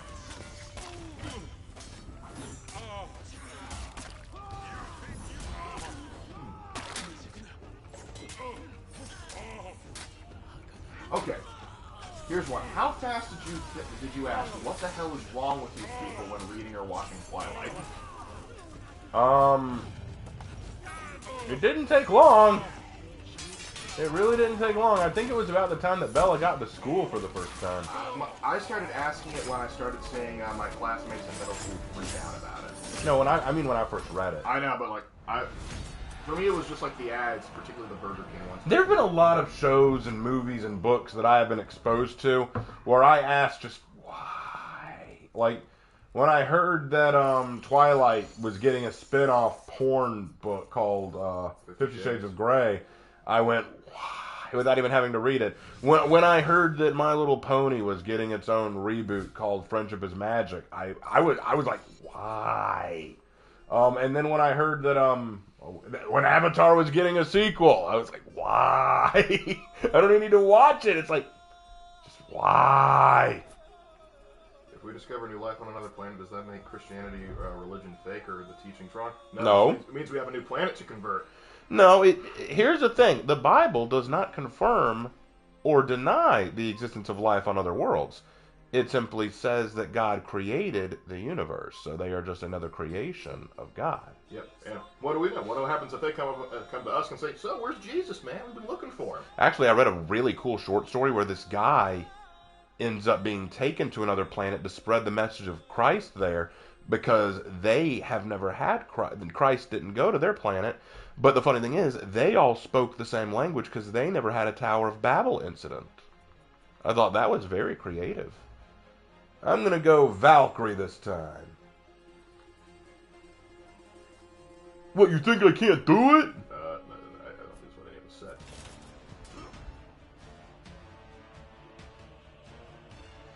Hey, 50 Shades of Grey, I heard that George R.R. Martin was involved with the writing on that one. That doesn't surprise me. That would not surprise me Considering at all. the content. George R.R. Martin is a horny little fat man. C.S. Lewis apparently wrote a trilogy about the concept of Christian aliens and stuff. Yeah, I bet he did. I'm sure he did. C.S. Lewis, what an Oh, Lewis. You gotta love him and his mere Christianity. Actually, the funny thing is, okay, so we brought up Twilight, and then I mentioned My Little Pony. I've got to say this. I still think it's funny that they named the main character Twilight Sparkle, and in Twilight, the vampires Sparkle. I gotta say, ideal naming. Because real vampires don't sparkle. Thank you, Christian Freeman. No, I love that they did that. Okay, so Crispin Freeman was the voice of Alucard and Helsing, and someone went to him at a Comic-Con thing, and they asked him what his thoughts were on Twilight, and he said, real vampires don't sparkle. And he did it in his Alucard voice, which was even better. Well, it was like a little, he was doing a little talk, and they asked him about it, and it's like, oh, those aren't vampires, those are pixies. I like pixies. I like pixies, they're fine. Poor Crispin Freeman, that poor bastard. He just can't pick good roles. Well, he's got some great roles, but like for every good role, he's got like 2 or 3 crap ones. Like, okay, so he played Itachi Uchiha in Naruto, but he played Ebisu in Naruto, so give or take. He played Alucard in Hellsing, baller, but then he also played, what was his name? No, I was thinking of the one from Code Geass. Oh yeah, Orange Boy. Jeremiah Gutwald. He played Jeremiah Gutwald, and that wasn't his best role. And then he owned that role. He hammed that up perfectly. That guy was the man. And then there was I Me Strawberry Eggs. We do not speak its name. Anyway, hey Raven and Mark, when I get successful, will the woke people come after me? Yes. Probably. Sorry, dude. They just hate success. The woke will always hate success. Okay. Anyway, hey Raven and Lark, I personally lean on the side of no on this. But would you consider Imperium of Man fascist? Why or why not? We actually have a... We have a whole video where we talk about that. Yep. And long story short, no. They do have some. They do share some tendencies with some fascist governments, but they're far more like basically like space feudalism is more accurate. Yeah, that would be a much better look at it. I mean, still authoritarian as all get out, but it's not like perfect. It's not like a perfect. For example, one way you know it's not fascist is because they still have a very cheap religion, the imperial truth. Rather than, but then again, in a fascist society, religion would be stamped out entirely. As a matter of fact, it's kind of funny. The Imperium of Man before 40K would be considered more fascist because the Emperor tries to become secular. Yeah, but you could also like you could argue any of the fact like not any, but like you could argue the Tau was fascist if you really wanted to. It depends. Because the problem is like fascists because just become a buzzword after a while, and so there's like Imperiums kind of have some negative tendencies. They must be fascist. Like not necessarily. Like, I think people just now associate fascist with bad. all fascism is bad. It's not all the bad. There are other bads other than fascism. Don't get me wrong, fascism is not good. I'm just saying, not everything that is bad must be fascist. You can have other authoritarians. Daniel G just dropped another 50 Canadian. Thank you, dude. Thank you, appreciate that. Hey, Raven and Lark. First of all, Merry Christmas, my dudes. Thank you. Merry Christmas. Thank you. Second, a Christian question. I know that by Christ and only Christ we are saved, but people that see that as agnostic and hateful. How can we explain it with grace and love, asking for a friend? Okay, so the question is, how can we explain that only through Christ we're redeemed and not be hateful? Yeah, basically, how do we explain that with grace and love? Here's the reality. People are going to interpret things the way they want to. I could, for example, if I said to you, hey, be careful before crossing the road, make sure you look both ways, I'm saying it because I care. But a person could easily take that and go, oh, what, you think I'm stupid? You think I can't cross the road on my own? What, you think I'm some little kid? Anyone can take anything you say, even in the most loving way, and interpret it to mean whatever they want. So there is no answer I can give you that's going to keep from offending anybody, because somebody is going to listen to what you say and say, no, you're being hateful. Stop forcing your religion on me. That's why people get upset by Merry Christmas. Like, Merry Christmas, oh, you're so hateful. You know I'm not Christian, right? Believe me, you might think I'm crazy. I've heard it. That's why I get mad at the Happy Holidays people. I'm like, no, it's Merry Christmas. You may not celebrate it, but appreciate the fact that I'm showing you kindness and the Christmas spirit by even saying it. Dude. I don't even get mad at the Happy Holidays people. I get mad at the people that try and correct me when I say Merry Christmas. Because if you say Happy Holidays, I'm like, okay, this is covering the bases. But if right. I say Merry Christmas to you, and you say, no, it's Happy Holidays, and I go, shut up. Well, let's get back to the point. Okay, so, how would I do it? Here's the reality. First, you got to recognize the context of how you're talking to them, like the time and place, as it were. When are you talking to them about God? When are you explaining that God is the way to salvation? Are you explaining it in a way that is not forceful? The other aspect is to help them recognize that you're not saying it because you're trying to force anything on them. You're saying it because you care. You're talking to them about it because you love them. That's the most important aspect. People always think, why do you try to force your religion on me? We don't force it on you because we don't like you or because we expect you to be like us. We do it because we want to help you. Here's the reality. This is what I told someone else. Let's say that I'm wrong about God. Let's say that I'm 100% wrong and Jesus is not salvation. Like, Christianity is not true. And at the end of everything is just an endless void. Okay, then when I die, there's nothing. I'm a void and nothing's going to matter. My existence is meaningless. But at least I lived every day of my life happy, hopeful, pleased. Ignorance is bliss, as they say. Now let's say I'm right. That's not going to bode well for everybody, you know. There are going to be some people who don't like the outcome of that answer. And you know what? They're free to make that choice. But because I love people, because I care about my fellow man, I want them to find Christ. Not because I need them to be like me, but because I don't want them to end up with that shock of, oh, well, I guess I'm screwed. Because that day will come, and I want to bring as many people to heaven as I can. Now, if you come at somebody and say, you don't want to be damned to hell, do you? That's the wrong way to do it. Yeah, you're going to scare people off. You're never going to get people like that. You have to try and be gentle with it, and probably one of the best ways I can remember. I would recommend a good book by Greg Koukul called Tactics. I've mentioned it a few times, but it talks about how to approach this sort of method with a calm, peaceful, and graceful manner about it, and a way that it also allows you to be convincing. And typically, it's just by doing it through asking questions. But on the topic of this, my recommendation is basically you gotta frame it as you've got to frame the proper thing, because it's not like God just throws you in hell, and throws you in hell. It's like we put ourselves in that position. Right. We kind of screw over ourselves. It's basically like we have been sentenced to life in prison, no parole, no nothing. But then suddenly we are given a deal. So listen, I will take on the punishment for you. I will clear your name, but you have to take my deal. The gift and the offer is open to you, but you have to accept it. Ball's in our court now. We don't have to accept it. We are not forced to be with God if we do not want to be. Exactly. So, but we can. But we do. But the offer is there to accept us. And there are some people, atheists included, that will actually take this message very well and understand we need it. Like there's the magician group, the Penn and Teller, I believe they're called, for people who don't get it. They are ardent atheists, but they love it when Christians come to try and evangelize them, because they say that's how you know they care about you.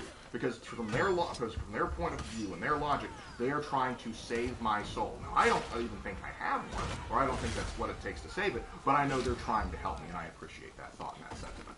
And so some people are going to get upset with you. Others are going to appreciate what you're going to do, and some are just kind of going to be indifferent. Some people are going to be upset with you regardless of what you do, but like I said, just be as loving and gentle as you can. Try and phrase it in the best way, in the way that makes sense to you, and also try and pick up something like tactics or along the way, and try and use that to try and revamp your strategies on how you work with people. Hopefully that answers the question. I think you answered it better than I did. I think we both did one thing.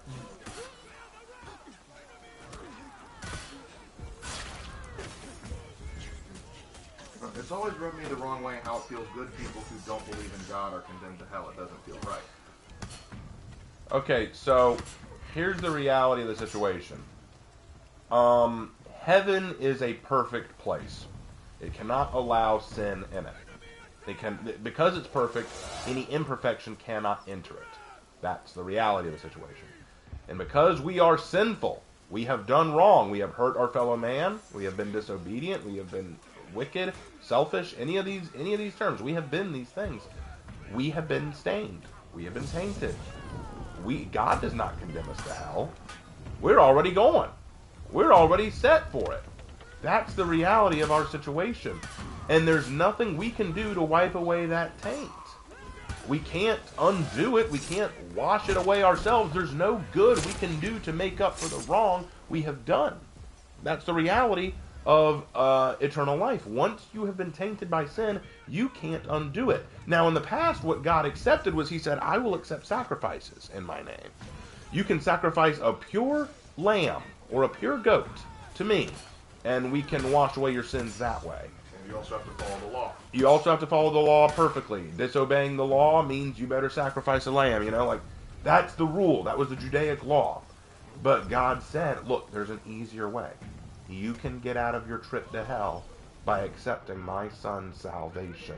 He will be the perfect lamb to wipe away the sins of the world. See, the thing is, people always get this idea, I can't believe God would condemn us to hell. He didn't.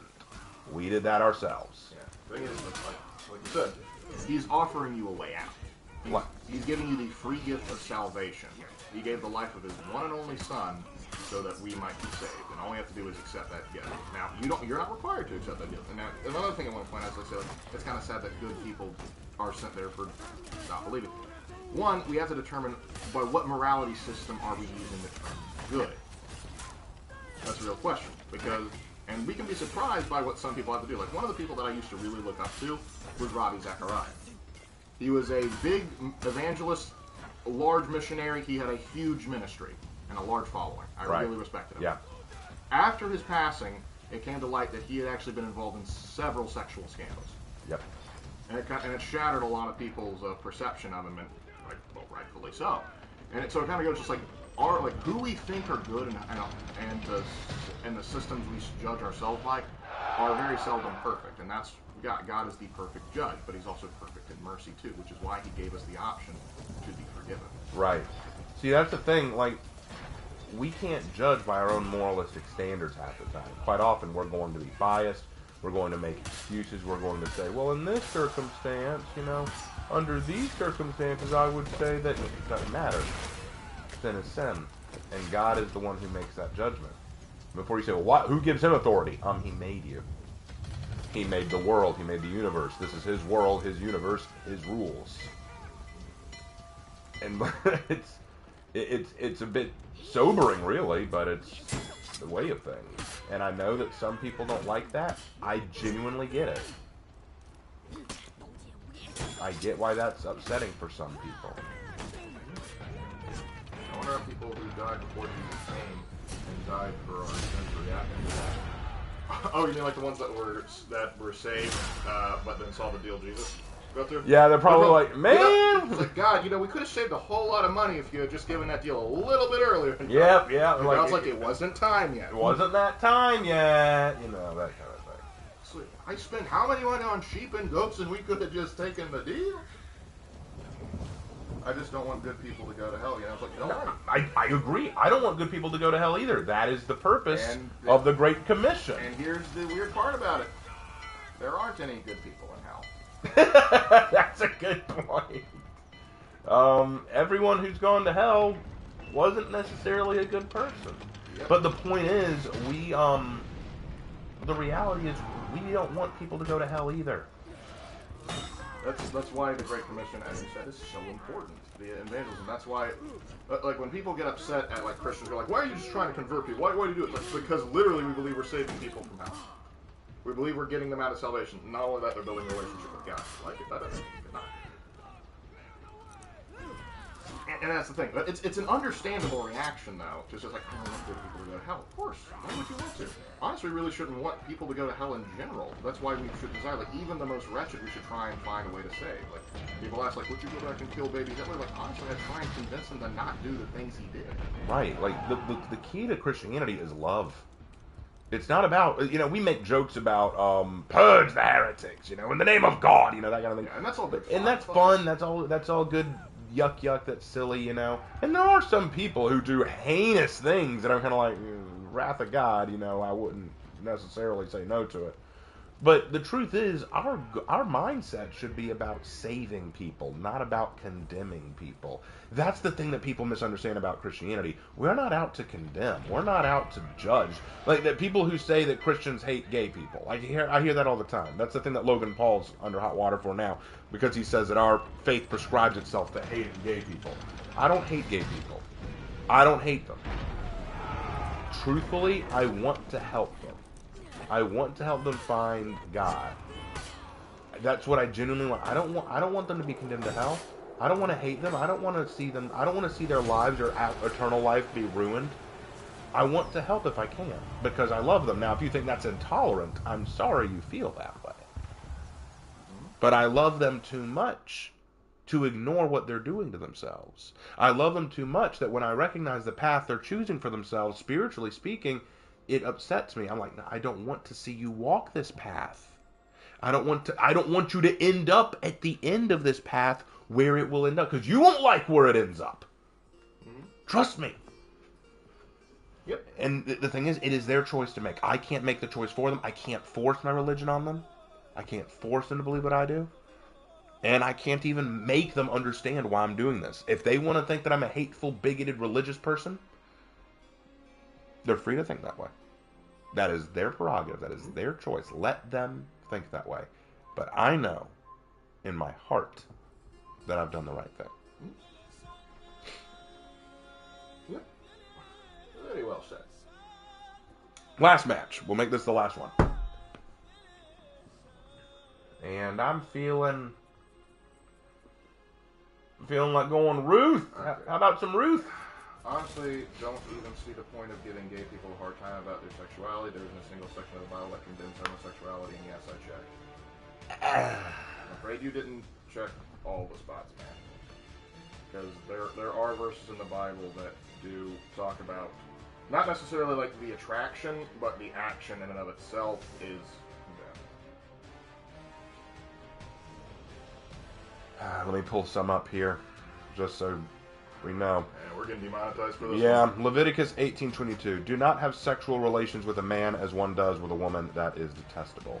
Romans 1:32. Although they know God's righteous decree that those who do such things deserve death, they not only continue to do these very things, but also approve of those who practice them.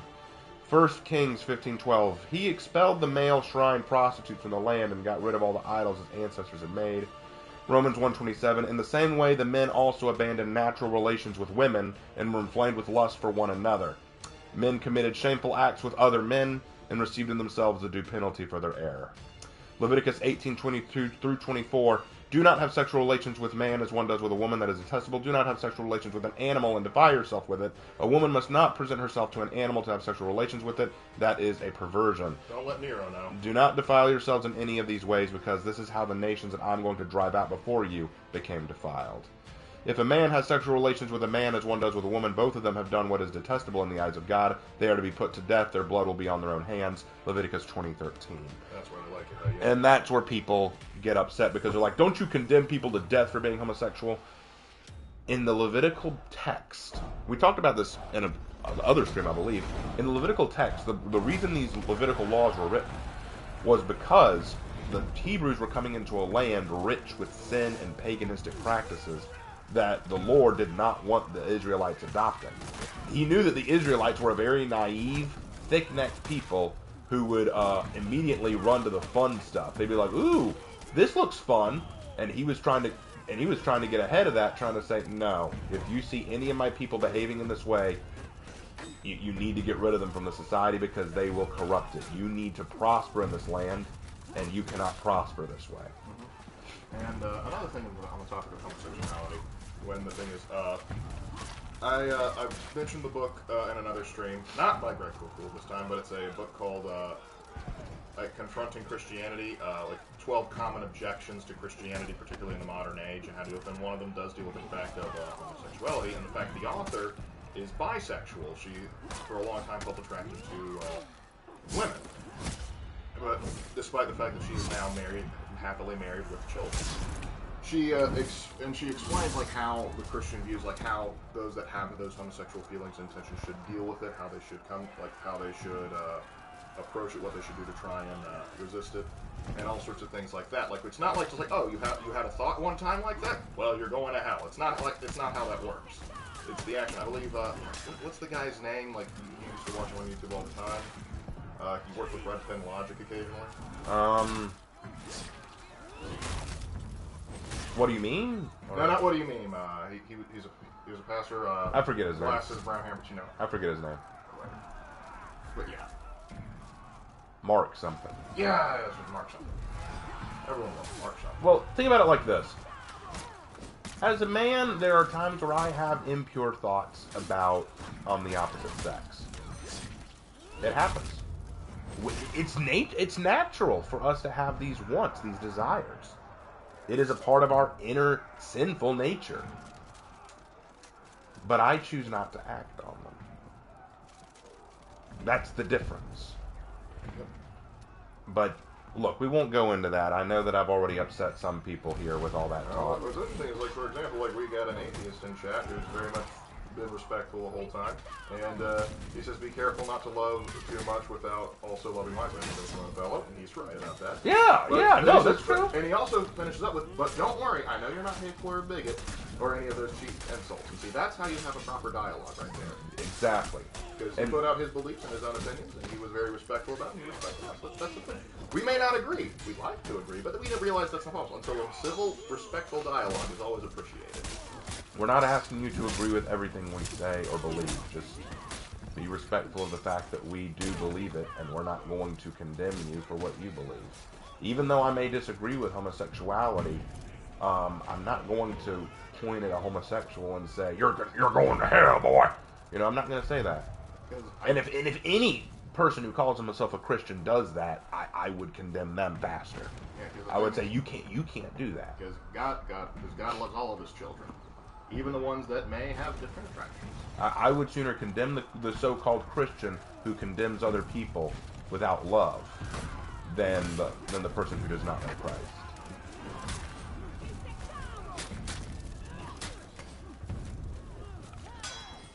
Not to mention there's no part in the Bible that doesn't say that anything on killing simply for loving certain people of a certain degree. Yeah, no, it doesn't say that. It was talking about having sexual relations. Yeah, it's, like it's about the actual act, the deed. Not, exactly. Not yes. Yeah.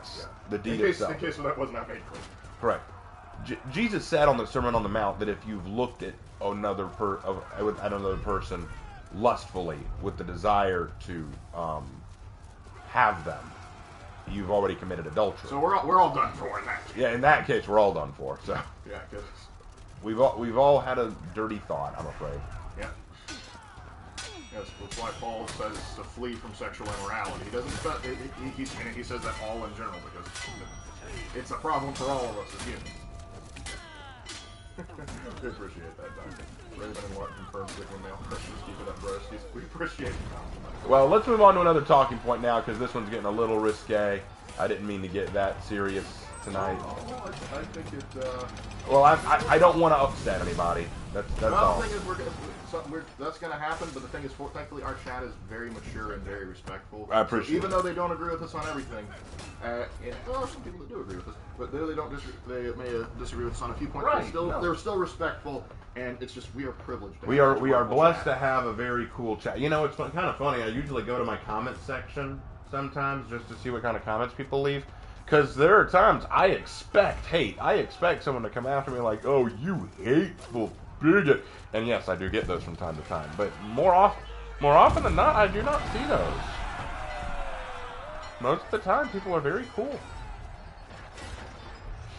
Yep. All right, and now for something completely different. What is your favorite night order in history? I'm ordering them 1, 2, 3. No. Either the Teutonics or the Hospitallers. Yeah, I'm gonna go with the Knights of St. John. Because the Hospitallers built hospitals. They were doctors. What historical figure or fictional character would you delete? Well, I don't know how we'd mess up the timeline, so we're gonna go with fictional characters. And I'm gonna delete Rey from Star Wars because that would collapse the whole sequel trilogy, and that's Yep. Delete Rey. And if you must make me delete a historical figure, I'm gonna delete the guy that killed Aurelian. What about the guy who stole Julius's legions? Augustus. Augustus, I apologize. Quintus Varus. Oh, you probably want me to get the guy that betrayed them, Arminius. Yes. Remember? Give me back my legions! Mare Sue. Hey, Raven and Lark, would you rather date a Sister of Battle, a Puritan Inquisitor of the Ordo Hereticus? I'm tempted to go with the Inquisitor because I really like Amberly Bale. I know she's Ordo Xenos. I know she's Xenos, but having an Inquisitor who loves you and is sort of your sugar mama would have a lot of perks. No one would ever mess with you again. Raven, how did Ruth come to you? Why did you name her?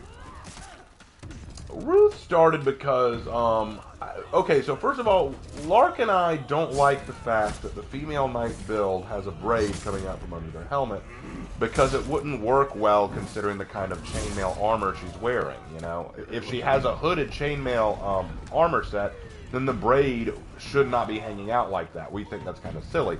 But I thought it was interesting that she had blonde hair. And I thought, what if she's secretly born in Valkenheim? And then that gave me an idea. I said, what if Ruth is Valkenheim? What if this character is Valkenheim born and became a knight?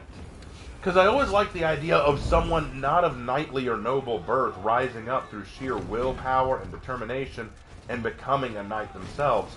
And so I decided to work with that idea, and thus I built Ruth, a young girl born in Valkenheim who was adopted and trained by a warden who took the oaths herself and now fights for Ashfeld as a warden despite her upbringing.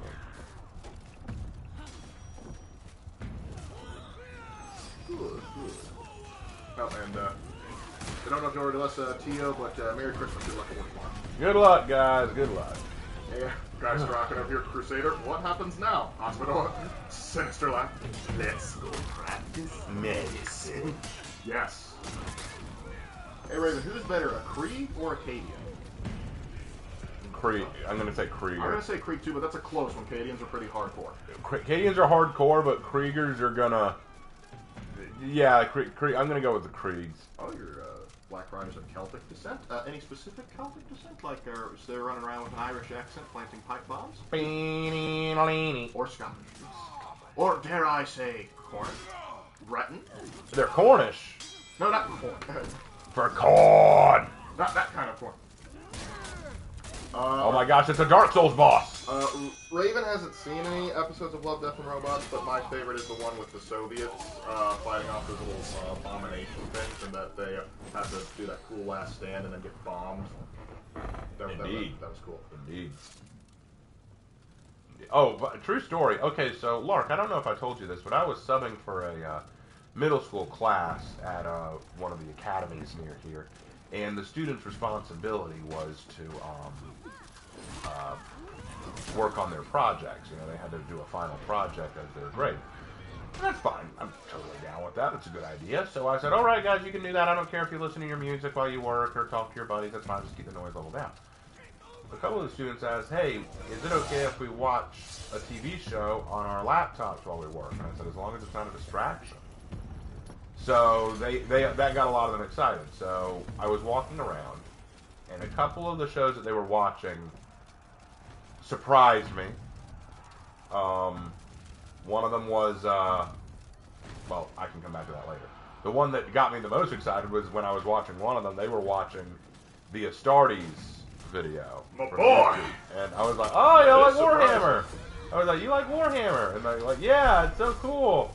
And the other said, I don't know anything about it. He's been telling me. And I'm like, I'm a fan, man. I'm a fan of Warhammer. And so that was really cool. But some of the others, I think one was watching Supernatural, another was watching a Disney movie. I think it was Disney. It looked like Disney. And then another two girls were watching My Little Pony.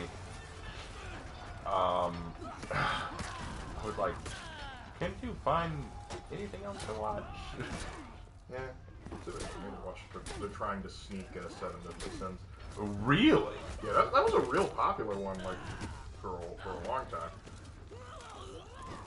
Let's see what. The funny thing is, if you want to know how I knew it was My Little Pony, I didn't see it, actually.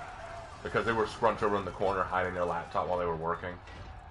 I only knew it because they'd forgotten to lower the volume, and the first thing I hear is this blaring loud theme song. And I was like, everyone in the classroom kind of looked at them funny, and they're like, sorry. And then I'm like, I don't know what to say to you. Yep. I pulled some stuff with it. Like last year, I had a kid who I caught on his phone playing Dead by Daylight. Oh my gosh. And naturally, he was a survivor. Of course he was. And so what he didn't know is I knew the game. So I snatched the phone out of his hand and I started chastising him in class, not just because he was playing a game in my class, but he had the audacity to lose, and he was running perks like Dead Hard. And so I roasted him in front of the class. For using Dead Hard. Please say, you ran Dead Hard? Yep, I said, like, you're running Dead Hard, and and the strike one, the decisive strike. Yeah, decisive strike. He was like, yeah, but I need those. If you need those, you're not ready to be a survivor. And then I put his phone in, and then I kept his phone until the end of class. Although you probably won some respect for. I won massive respect, and that student still loves me. I had a good rapport with him. I just like giving him a hard time. Well, I mean, that's the mark of a good teacher. I mean, yeah, it's like I get it. He was done with his work, but the things like it was close to the end of class. It was just too good an opportunity not to mess with him. How do you play? Yeah, Dead by Daylight has gone mobile. Raven Lark, have you seen Vanoss Gaming? No, I don't believe we have. Are you familiar with Vanoss Gaming? No, I'm afraid not. Villain Horde, sword dealer. Yes, he's gonna become a villain. Hey, Raven Lark, what is your favorite soda? Mine was Dr. Pepper. I'm gonna say Mountain Dew, probably. For me, it depends really what I'm in the mood for. Because some days it'll be Dr. Pepper, some days it'll be Sprite or something like that. Yeah, it does kind of. I mean, McDonald's Sprite do be hitting different, though. Yeah, for sure. And particularly in this holiday season, you want a Sprite cranberry? You want Sprite cranberry? Sprite cranberry. Oh, Fanta, yeah. You used to be addicted to Oh, I Fanta. love Fanta, man. I don't know. Maybe I drank that too much because I'm no longer as addicted as I used to be. Yeah, you get your Nazi soda. I really like Coke and Pepsi. Oh, yeah.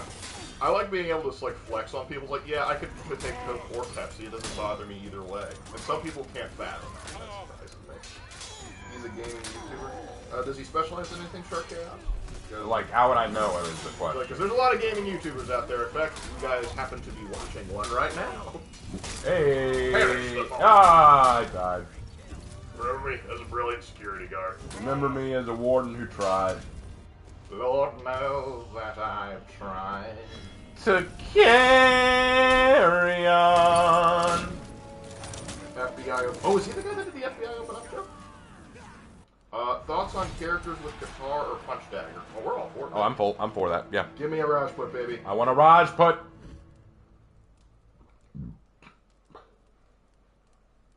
Ruth did different in Jerusalem. Ruth doing it different in Jerusalem. For the grace, for the might of the Lord. For the home of the holy. All right, well, let's go ahead and start wrapping things up for the night.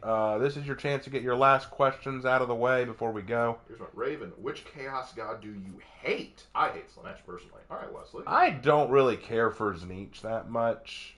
In my video, I explained why. I always kind of looked at him as the edgelord, just kind of like this guy who... He's like that guy that... we were talking about Dead by Daylight earlier, right? He's that guy who, if I was playing against him in Dead by Daylight, and I sacrificed him, like I'm playing Killer, he's playing Survivor, and I sacrificed him, he's the guy who'd message me later and say, yeah, great game, noob, you suck. What are you talking about? I killed you. No, you didn't win, okay? I wasn't really trying. It was all part of the plan. You're going to play me next match? You're not even going to know what's happening. Even if I lose, dude, I still beat you. It's like that, like the first season of Young Justice, like after the end of everything, you think they won, they go, yes, all according to plan. Like every time you think they've won up, no, it's actually all according to plan. And that always annoyed me about him. I was always kind of like, dude, come on, Zeke. Look, I get it. Your whole thing is you do plans, but can't you at least take an L and admit it's an L? Even I can look at a match and I've lost and go, yeah, I could have done better that time. But no, he's always that guy who goes, nah, fam, nah, I didn't actually lose. You think, nah, I didn't actually lose. You just don't understand. It's like that person it's like people who talk about Rick and Morty. Dude, you don't like Rick and Morty? You're just too stupid to get it. You're too stupid. You're too small brain. The problem is I know people that are like that unironically, because I know like some people just do it as a joke, and I have no problem with them. It's the people that are like, no, dude, it's really bad. Yeah, no, I look at Rick and Morty and I go, a show for people to think they're smart. Yep. Oh, and ironically, I think the game the guy made is actually better. But, here, Merry Christmas, man. Thanks for stopping by. All right, let's see. Let's finish the story. Okay, we can give you a few minutes. I realized that my Chimera allied warmonger is based off a Japanese tale called Ringing Bell. Are you familiar with Ringing Bell? No, I'm not familiar. Like maybe if I heard it in Japanese, I'd know. No, Neil. Neither of us neither of us really got into Game of Thrones. I never got into it. Because the thing is, I probably would have, but it required me to buy HBO. And as a broke college boy when it was coming out, no. And before that point, when I was in high school, no, our parents would not have let us watch Game of Thrones. How unsurprised were you when you heard the RFK Jr. filing a lawsuit against the CIA to declassify more of the dirty laundry? Honestly, asked how much they were hiding. I'm not surprised he asked the question. No, I'm not surprised by that. I'll be surprised if he actually gets anything out of them, but I'd like to get stuff out of them. True facts. Hey, Raven, what is your favorite character of all time? You too, Lark. Oh, I'm included. That, I can't answer that. I would need to really think It depends on the hour and the day, man. Yeah, I would really need to think about that one. That is not an easy question to answer. I would actually need time to really rack my brain on which one I think is the best. So maybe in another stream we'll answer that. We'll need to think on that one. Mm-hmm.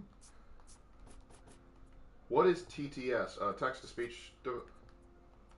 Text to speech, I believe. I think. I don't know. Yeah, because Emperor had a text to speech device. I think that's what they're referencing. Yep. All right. Yeah, they confirmed it. Okay. Oh, I fault. See, Merry Christmas, Jack. Merry Christmas, Merry Christmas. I know it seemed like a band line, but I'm not a big fan of corny. Just seems a bit too simple. That's fair. No, I get that. It's fair. That's fine. Completely fair. Sometimes you want a little magic. What can I say? I've got to know.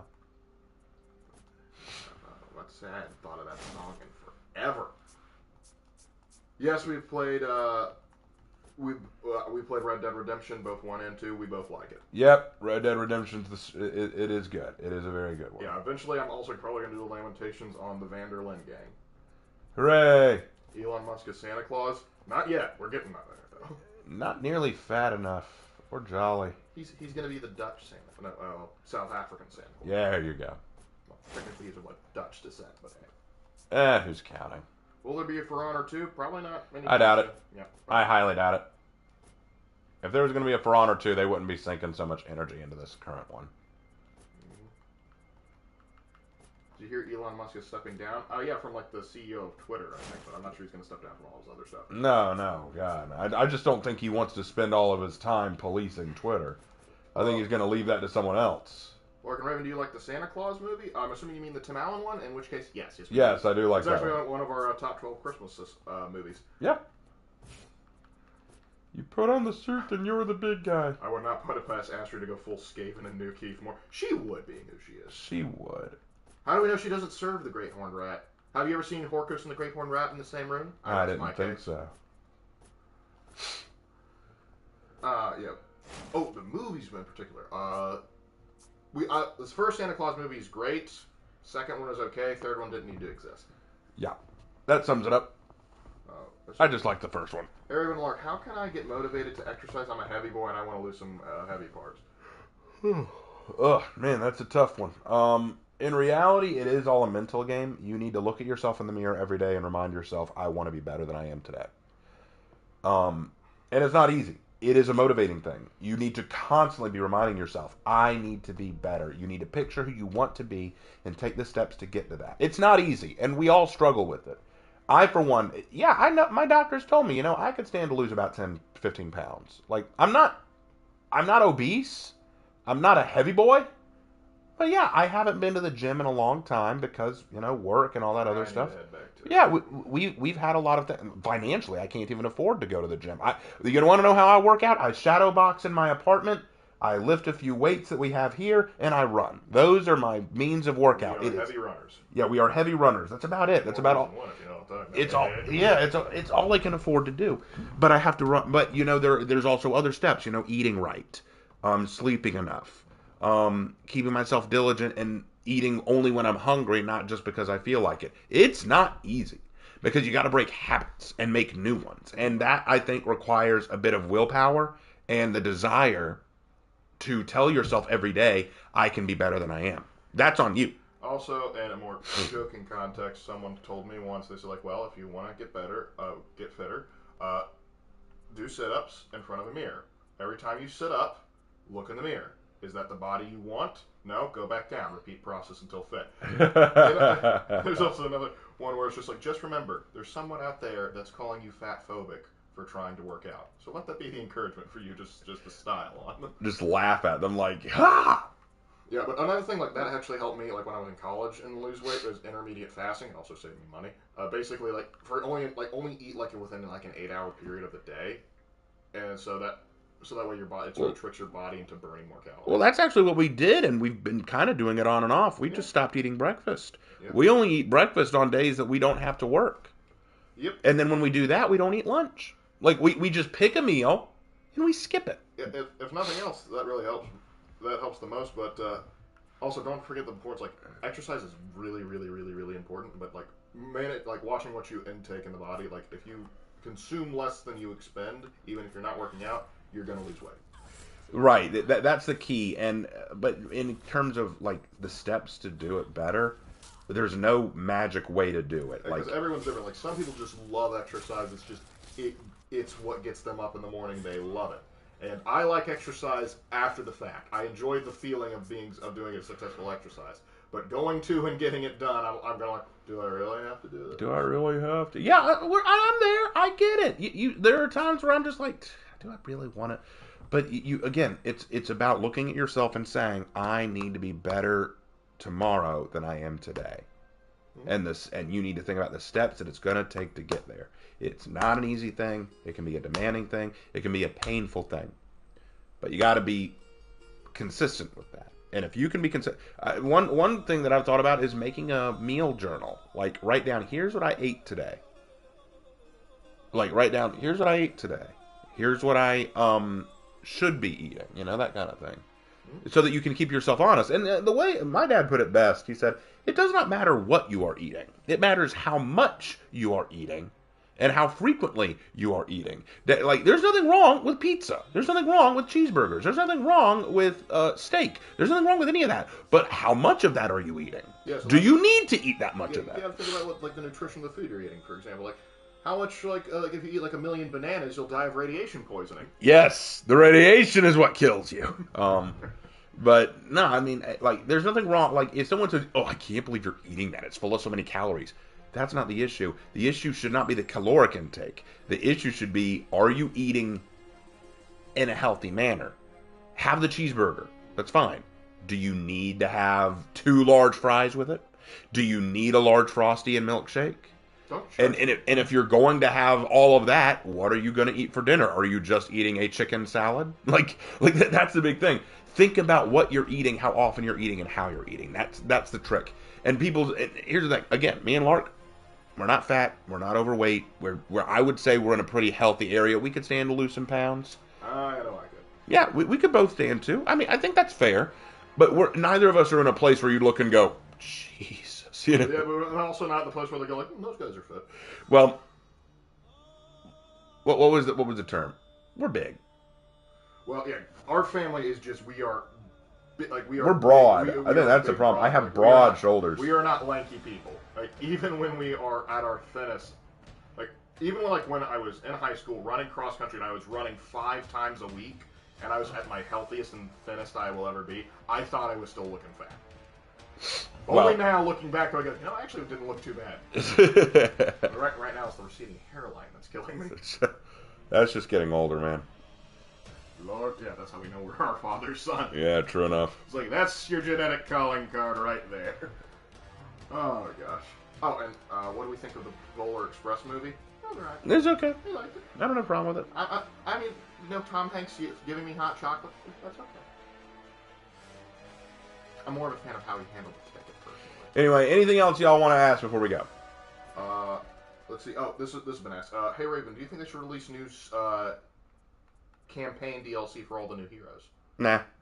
I mean, it'd be cool, but I don't think we need it. Yeah. It's not necessary. It'd be cool, though. It'd be cool. I just don't think it's necessary. I'd like it. But Duncan will be renaming to Draken for his YouTube profile. Cool. Cool, that's awesome. Yeah. Oh, hey, Raven and Lark, how many tribes sided with the Spanish against the Aztecs? Almost all of them. Pretty much all of them did, because they hated the Aztecs? Yeah, there are a lot of people that will say, man, the Europeans are just so cruel to the Native Americans. Very few of them will defend the Aztecs, though, because everyone hated the Aztecs. Everyone. Everyone despised the Aztecs because they basically turned all their neighbors into cattle cities. Yeah, basically, the Aztecs were the Assyrians of Mesoamerica. Yeah, they no one liked them. So when when along comes Cortez to say, "I'm going to wipe these boys out," the rest said, "Want help?" They said, "Oh, finally." But let's see. Hey, Raven and Lark, what would you do if you had to replace Santa Claus?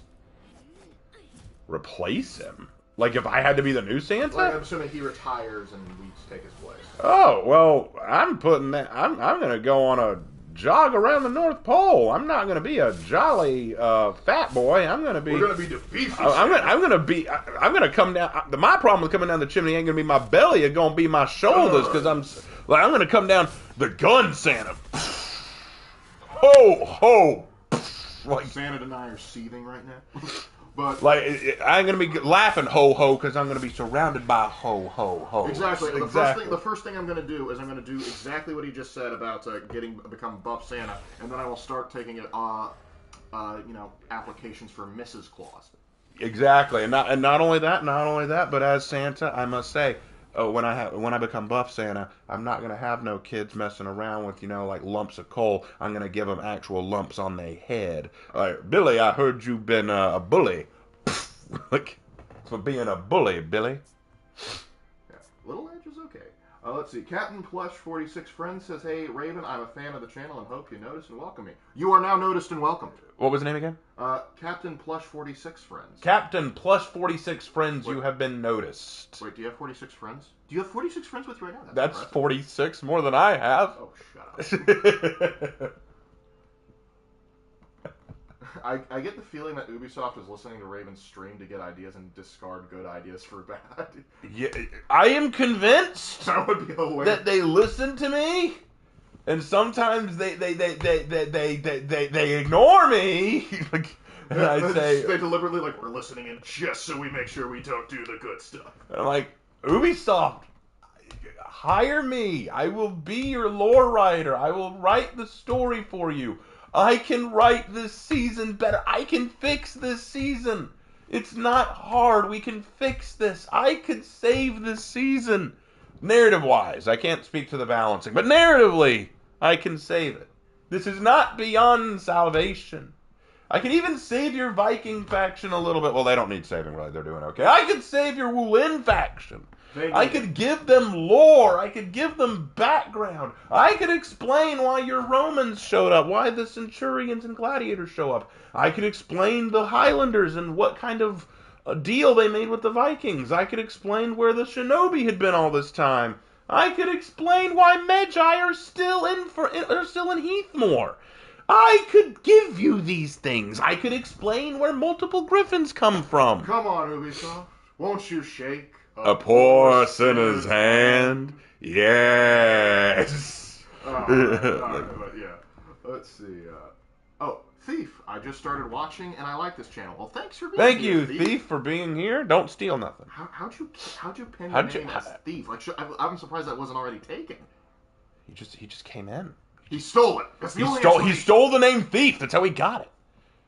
Only a true thief could steal the name Thief. Hey, Raven, one more thing. What is your wish for and expectations for year 7 of For Honor? I want them to focus less on heroes and more on maps. I want them to build the world a bit more. I want some variety in where and how we fight, not just what we fight with. I think they've got an awesome roster of characters right now. What we need is we need to move Griffin. We need to move Griffin over to the Outlanders faction. We need to move Pirate to the Wulin's faction. And we need to add one more Viking. And then I think we'll be golden for a while in terms of characters and factions. What we need now are new places for these warriors to fight. I would not mind a fight on a ship. I would not mind a fight on a boat. I would not mind a fight with a goat. I would not mind a fight on a mountaintop. Like I just want to fight anywhere, here, there. I don't care as long as it has green eggs and ham. What I'm trying to say is I'm incredibly tired. Yeah, we may need to call it. Man. Yeah.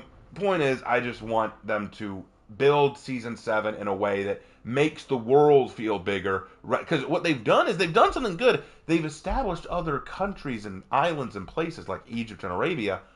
Great, awesome, wonderful. Now show us. You've established Wulin. There's a Chinese place. Awesome. Show us. Show me China. You started. You gave us a really cool breach and dueling map. How about a Dominion map? Give me more. I want more. Anyway, anything else? If we could get rid of any woke movie or series, what would it be? I would destroy Star Wars, the sequel series. I would get rid of the Halo TV show. Oh, yes. Yes, I would too. I would also get rid of She-Hulk. So many. So many choices. Yep. But I think That's it. I think it's oh, who would win in an arm wrestling match? Sint or Lawbringer? Lawbringer. Mm-hmm. He's got to beat. Because even though Sint is incredibilis, law brings the law. And when you fight the law wins. I fought the law when the law won. All right, well, guys, unless there's anything else that comes in, I think this is the best place to wrap it up. I am very tired, and my head is swimming right now. So, not because I'm drunk, I'm just sick. All right, so, thank you guys. Sick, yeah. Thank you guys so much for coming to watch this stream. A couple things that I want to say before we go. This will likely be the last video before Christmas. Maybe not the last one of the year, but definitely the last one before Christmas. Because tomorrow and Thursday, Lark and I are going to be focusing on getting ready to leave for home and getting Christmas gift preparations done. And then Friday, we will be leaving for home. We will not be here. We will not be streaming again. We will be gone at least until the 26th of December. So with that said, we hope that you have a very, very Merry Christmas. We are so blessed to have you guys here and to have such a wonderful community. You guys have been wonderful. This has been a blessing, and I cherish this whole year in terms of what I've been able to add to this channel and in terms of what you guys have offered. This is a great season, whether you're a believer in Christ or not. I hope that you find true joy, peace, and happiness on this holiday. Just a reminder, because, you know, it's me, and you know I do this. Teespring Store, Patreon, both are great ways to help support the channel. If you want to go to Patreon and become a patron, even $1 a month is always helpful. And on the Teespring Store, the Christmas merchandise, both Shogun Santa and Claire Claus, are going away after Christmas. So make sure that you get them while you can. They may not if you buy them now, you may not get them by Christmas. But you need to get them while they're still available, and the discount price is still available. So, with that said, I hope that you will continue to support the channel, even if not through money, but just continuing to watch videos and watch the ads. Get your friends and family to subscribe, because if we reach 27.2 thousand subscribers before the end of December, in January, I will do a live stream where you will get to see my face, and maybe Lark's face as well. So, thank you guys again. You guys have been wonderful. Lark, anything else in the chat before we go? They're all wishing us a Merry Christmas and Happy Yule. That sounds like a good place to end it. Well, thank you guys so much. Again, Merry Christmas, and we will see you after the holiday in our next video. Take care. Merry Christmas, guys. Merry Christmas.